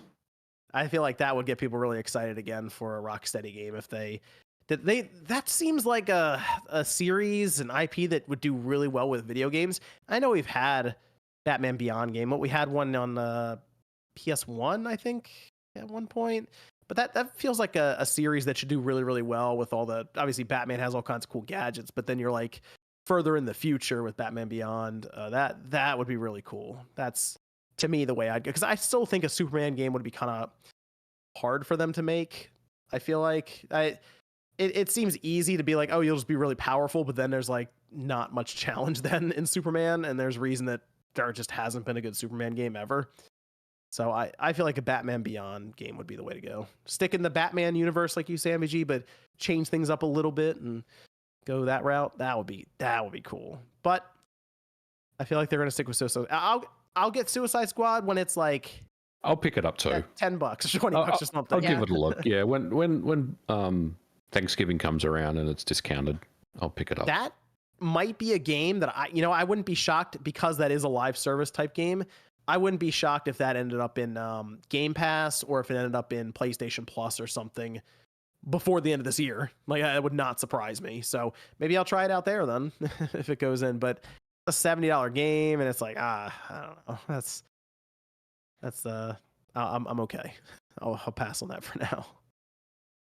Let's see. Oh, and I had to touch on this because This is like MVG's game right here, and he bought the collector's edition. Little Town Hero? Elden Ring, man. Oh. Elden Ring, Shadow of the Erd Tree. We had the full trailer for it. The whole deal. It was hilarious because the stream was like 50 minutes long, and like 47 minutes of it was just a countdown timer because the trailer was 3 minutes long. But I mean, it went to #1 trending immediately. It was like 5 million views in a half a day. It was a lot of excitement around it. And we found out that Elden Ring, the base game, has sold roughly 23 million copies now, which is super impressive for a Souls game. But the collector's edition is $250, and MVG posted his receipt on Twitter buying it. I want the statue on the art book. I understand that there is no physical copy. You know, you just get a code, whatever. Though. I already have the game. Yeah. Look, it would have been nice to have a complete physical edition, of course, with the DLC added. I do think that is a miss by Bandai Namco. I think they should try to rectify that. They probably won't, but, you know, a lot of people are obviously unhappy about that. But look, I bought the collector's edition because I love Elden Ring, and I want that statue, I want that art book, I want all the merch with the game. For me, I'm very, very excited about this. I don't normally get hyped about DLC, but this one I feel like is kind of meaty enough to have a really good experience with. I need to reinstall the game, John, maybe a couple of weeks before it comes out, and just get familiar with it again. Because like I've beaten the game and I've got a pretty high level character at the moment, but man, I need to get familiar with that game again because I want to get completely bodied. Yeah. Oh yeah. But yeah, such a great game. I can't wait to get back into that universe. I love Elden Ring. It's so cool. That's a game we're gonna go back to and just get destroyed for like the first hour, just trying to remember the controls again. Does the collector's edition come with the game or no? It only comes with a code voucher for the expansion. Oh. Yeah, and that's why a lot of people are like, well, why? You know, what are you doing here? But I don't know, like nothing really surprises me anymore. Like I think Starfield was the same, right? You got a code for the game. You didn't get the actual game on a disc. And I do think that, you know, if you are doing a collector's edition, you should have a physical disc. I mean, Resident Evil 4 Remake last year, it came with the disc, the collector's edition. And many collector's editions obviously have, you know, the disc as well. But look, I just want the statue. This is off topic, but I just bought Little Town Hero because it was like the physical collector's edition. Do you have the collector's edition? Well, I just ordered it. It was on eBay for like $10 for the Switch. I was like, that's so rad. Okay. There goes my investment. MVG bought that thing thinking he's gonna have like the rare piece in his collection. Yeah, Sean told me that on Game and Talk, and I was like, oh no way. And then I like looked it up, and the first one popped up, $10. Just buy it right away. And it was sealed still. I was like, let's absolutely go. Goddamn Game Freak. Keep disappointing me. Yeah, have fun with that game, Josie. You're gonna come back here next week and be like, I didn't play Final Fantasy VII Rebirth because I was playing Little Town Hero. My gosh. Anyway, the Elden Ring expansion has new weapons, skills, magic. There's 10 new boss fights. They said some are going to be equal in difficulty to some of the final bosses in Elden Ring. Oof. So yep. The surface area is going to be larger than Limgrave. So this will be a pretty sizable expansion area then to explore. They did mention that going between surface and dungeons is going to be more seamless. Like there's going to be something in between. I'm not really sure. They were trying to describe it without spoiling it. So I'm not really sure what they're talking about there. And it is coming out June 21st. So we still have like 4 months for it. But they do have a complete edition for $80. That includes the base game and then the DL or the expansion that normally would be $40 on top of it. So it's set up. I'm excited. FromSoft's expansions usually are pretty good, and this apparently is the largest one they've ever made. So I'm ready to jump back into it, but I'll probably wait until like the beginning of June to get back into it, just to try to get the rust off, as Evan said, ahead of release. You didn't try Elden Ring, did you, Josie? I don't have it, but I've played it a little bit. It's very good. I just didn't have the time when it came out, so I might go back and check it out. I'm not a Souls person, but I know it's like not quite so crazy, or it's like there's so much more to it than just being a Souls game. So I'm super interested in it. If I ever get enough time, I'd love to really play it, but it takes a while. Like, it is a long game technically. Like, I know MG, you spent like 100 some odd hours in it. I think my save file is about 140 hours. Yeah. My first playthrough was like 80 something hours just to get through it once. So, and then there's a stupid amount of stuff to do outside of just going through the game. So apparently there's still something in the game people haven't discovered yet. Yeah, so many secrets. So the thing I really like about it is, and I'll be very clear, I'm not really a big Souls person. Like, I love Bloodborne, right? That's probably my other favorite Souls game, but I didn't really care OJ's going to kill me. I didn't like Sekiro very much. I thought I just didn't like it. Dark Souls, I mean, it's fine. Demon Souls was okay, but I didn't really connect with those games. But I really liked Elden Ring because it kind of opens it up to a more kind of casual audience, because you can basically just run around. You get bodied by a boss. You can go off and do something else, get some levels, come back and like whip its ass, you know? So it's not like you're stuck at a certain point in the game. There's so many things you can do, and you can just run around and get more gear, better levels, and then come back and just kind of destroy bosses. I remember when I first beat the game, then I did New Game Plus, and the first couple of bosses, you can literally just run through them very, very quickly until you get to like the middle of the game, and then it gets hard again. So it's a good time. Yeah, very good game. Very good game. So excited for the expansion. Let me go over to some of the super chats here. Oh, by the way, MG, they did talk about Bloodborne. That did come up with Miyazaki in an interview. I don't know if you saw that. I did. But I did. He was couldn't really say much about it. That was kind of weird. Well, I mean, Sony owns the name, so I get where he's coming from. You know, couldn't comment on it. Interesting. Yeah, interesting. I mean, are you trying to imply that something's happening with Bloodborne? I kind of just feel like it's not his place to talk about a game that doesn't belong to From Software. It belongs to Sony. It's kind of like when Platinum was talking about Bayonetta. They basically said it's up to Nintendo. You know, they'll decide when it comes out. They'll decide when it's announced. You know, don't bother us. You know, we're working on it, type of thing. So I kind of treat it the same way as that. I mean, maybe something's happening with it. I'd be very happy if it did, but I didn't really read more into that than just what was said personally. Let's see. We have T-Joe says, how does Helldivers on PS3 and Vita compare to 2? Well, the first Helldivers was like isometric view. This one is much more like up close and personal with the action. You're in it. You're in it. Yeah. So it is definitely a different perspective. Gabrielle says, thank you, Spawncast crew, for making this podcast, and I appreciate your videos. John, I always look forward to your Spawn news vids. Shout out from MD. What up, Khalil? With no message. Thanks, Khalil. Herbie says, Balatro just came out. It's getting good reviews. I don't know what that is. Balatro. I'm not sure. SB says, question for the group.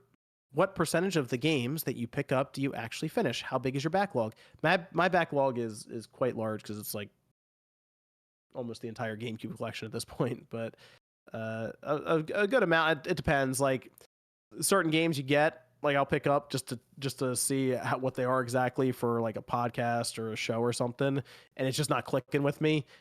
Usually I don't try to force through a game unless it's Saints Row just for principle or Redfall. So usually if it's not working, I just leave it on the shelf and call it a day. But I'd say for the most part, I finish, I'd say like at least 50% of the games I get. I try to beat all the games I buy on principle. Yeah, I'm the same way. Okay. My backlog is massive. I can never, I don't know. Every time I come on the show, I get like 5 more, and then all these retro games I got to play. I don't even want to mention my backlog. It's insane.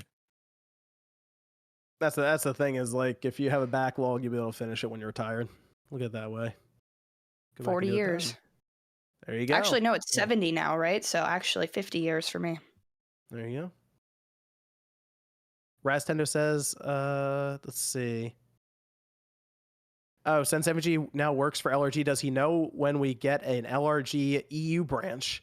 And are we getting physical LRG stores in Sweden? I don't know the answer to that. I don't know. Sorry, I can't really Couldn't have help. been a carbon engine question, huh? Be a physical store question. Are there physical stores anywhere? Yes, there's one. Yeah, they're actually really cool. There is one in North Carolina. Yeah, They're in California. You've been there, haven't you? Haven't you? You've been there once. I have. Yeah, I have. They were talking about maybe opening one up in California. I don't know if anything came of that. I will say though that right now with everything that's happening in the industry, it's probably not something that's going to happen at the moment. But never say never. They may open up another store. One in California. Get that rent money ready. Yeah. The pictures. Expensive. The pictures of that store look awesome though. It looks like it's an scene awesome right out of an store. old school like Blockbuster and stuff. They have the same carpet with the triangles kind of on the ground, right, and stuff. Yeah, it's an awesome store. It looks awesome in pictures. Let's see. This is from Child of Yas says researchers have developed a very big disk that can store up to 200 terabytes of data and may represent a return to optical media for long-term storage. I heard about this. Like they somehow figured out how to get multiple layers on the disk, like 100 layers or something like that. So they expanded the size, but it's hard for me to imagine going back to optical storage at this point. What do you think? As much as it pains me to say that. What do you think the cost is on that? Oof. Like to get one of those, and then the other question would be, what's the read speed? What is that read speed?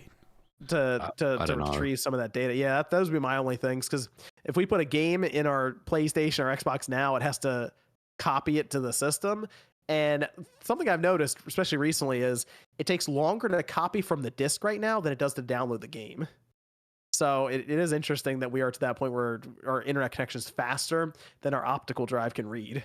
So Joseph says, anime collecting is still a great reason to still purchase Blu-ray videos.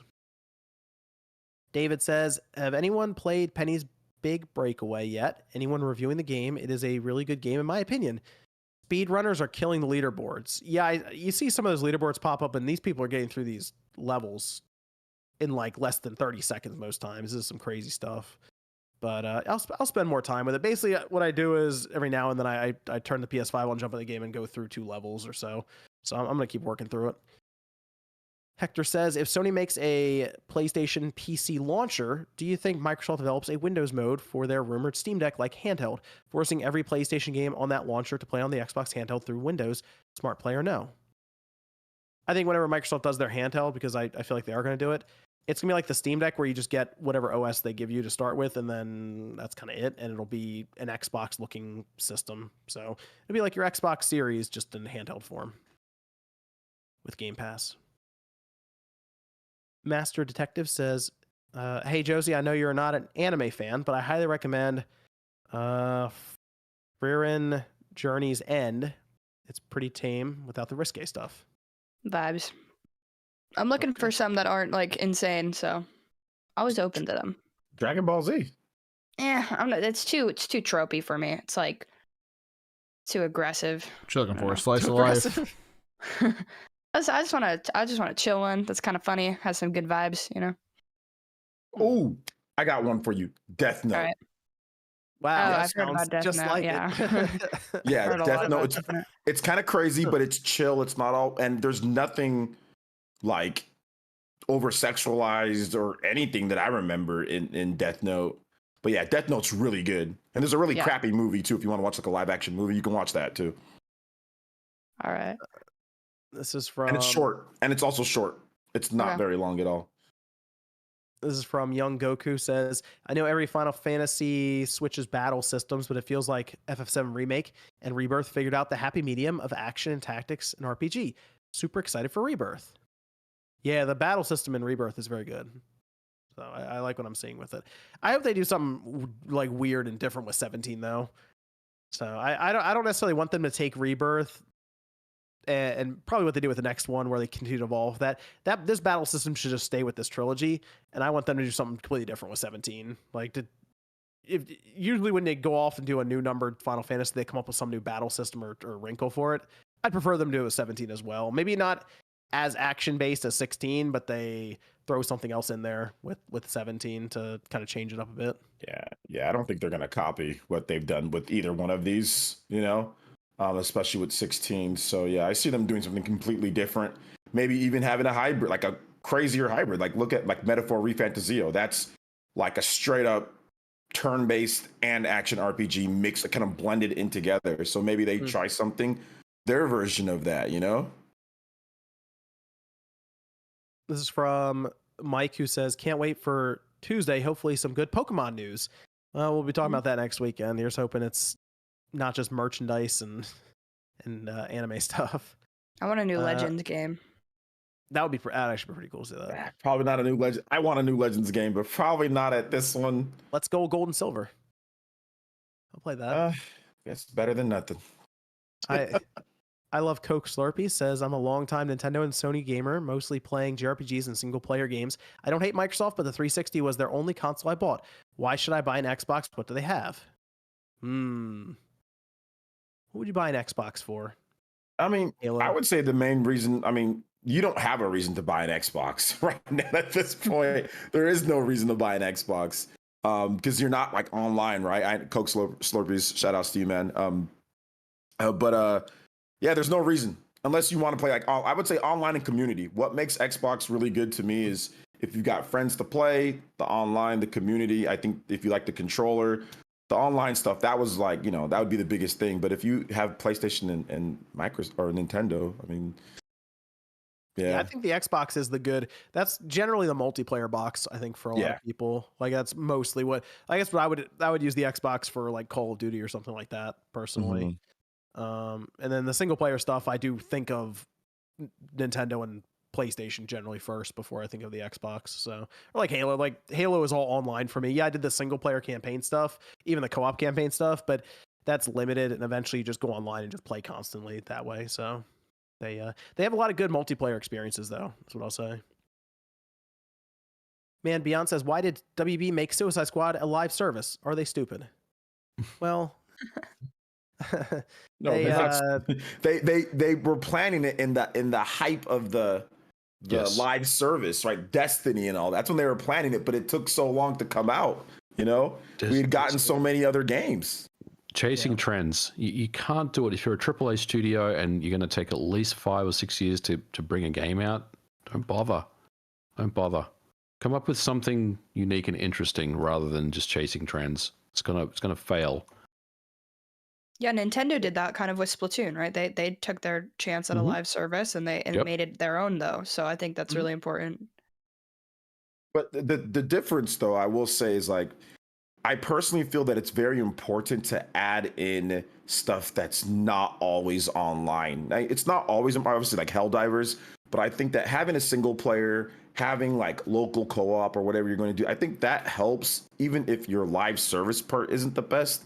At least you have something you can fall back on, right? Like, right. That's what Nintendo did with Splatoon. There's people who don't even play Splatoon online, but they just like the campaign, Or you can play like the expansion single player stuff, right? So I think that's also an issue for me with some of especially if you're spending $70. Now, if you're spending $40 on Helldivers, then it's not as bad of a blow. But if you're spending $70, kind of want maybe like at least some single player offline stuff, some other things that I could do. Like I would love, even for Helldivers, when I can't log on to the servers, it'd be cool if there's a nice little 4 or 5 hour campaign, replay it, have some stuff there. So, personally to me, I think if you are going to do that, don't cut the corners, make the single player stuff too while you're at it. I know that game development isn't easy, but it would be nice. Like I think the mechanics in Suicide Squad are like fun, like the shooting and all that. That stuff's pretty good. Like, it's not like it controls like trash or anything like that, So it would have been nice if there was some single player offline stuff. I think that could have helped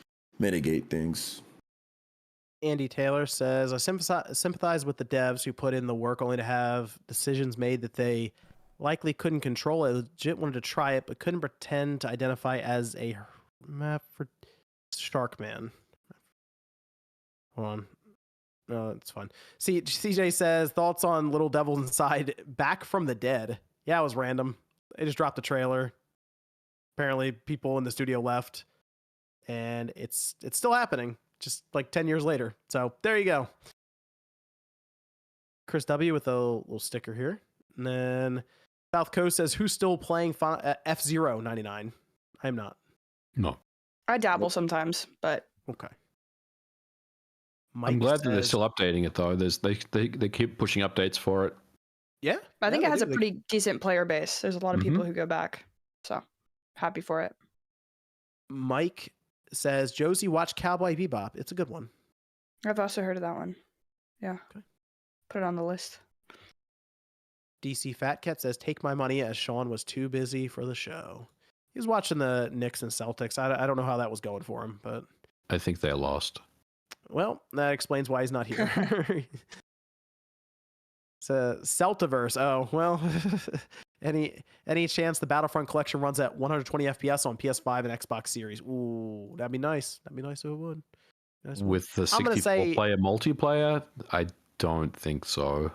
Just a clean 60. Clean 60. I think a clean 60 is fine. I'll take it. We go around here as we finish up. Let's go to Josie Woe. Where can everyone find you?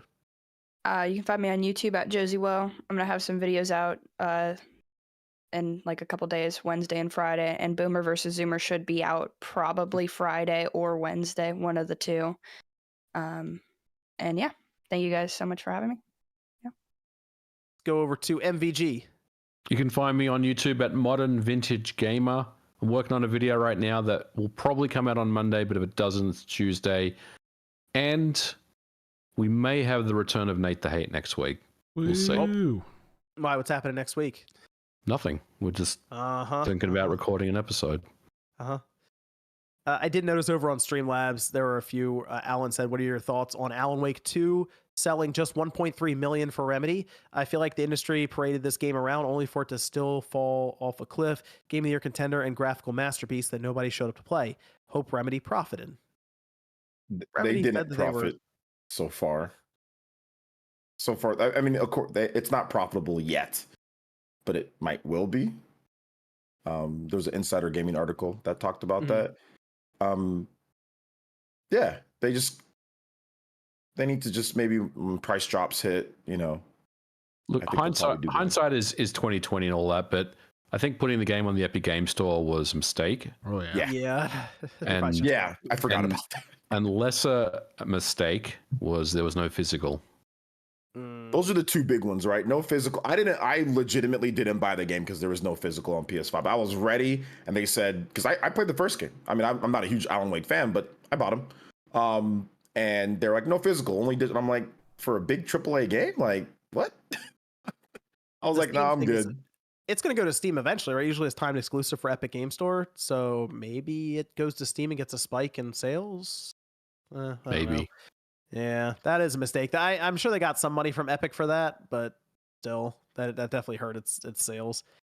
OJ, where can everyone find you? Yeah, you can find me right here on YouTube, Player Essence. I put up a new video today talking about Bandai Namco and their anime scam. Looks like it's up with that, so they're going to be focusing more on quality. At least that's what they said. So check out that video.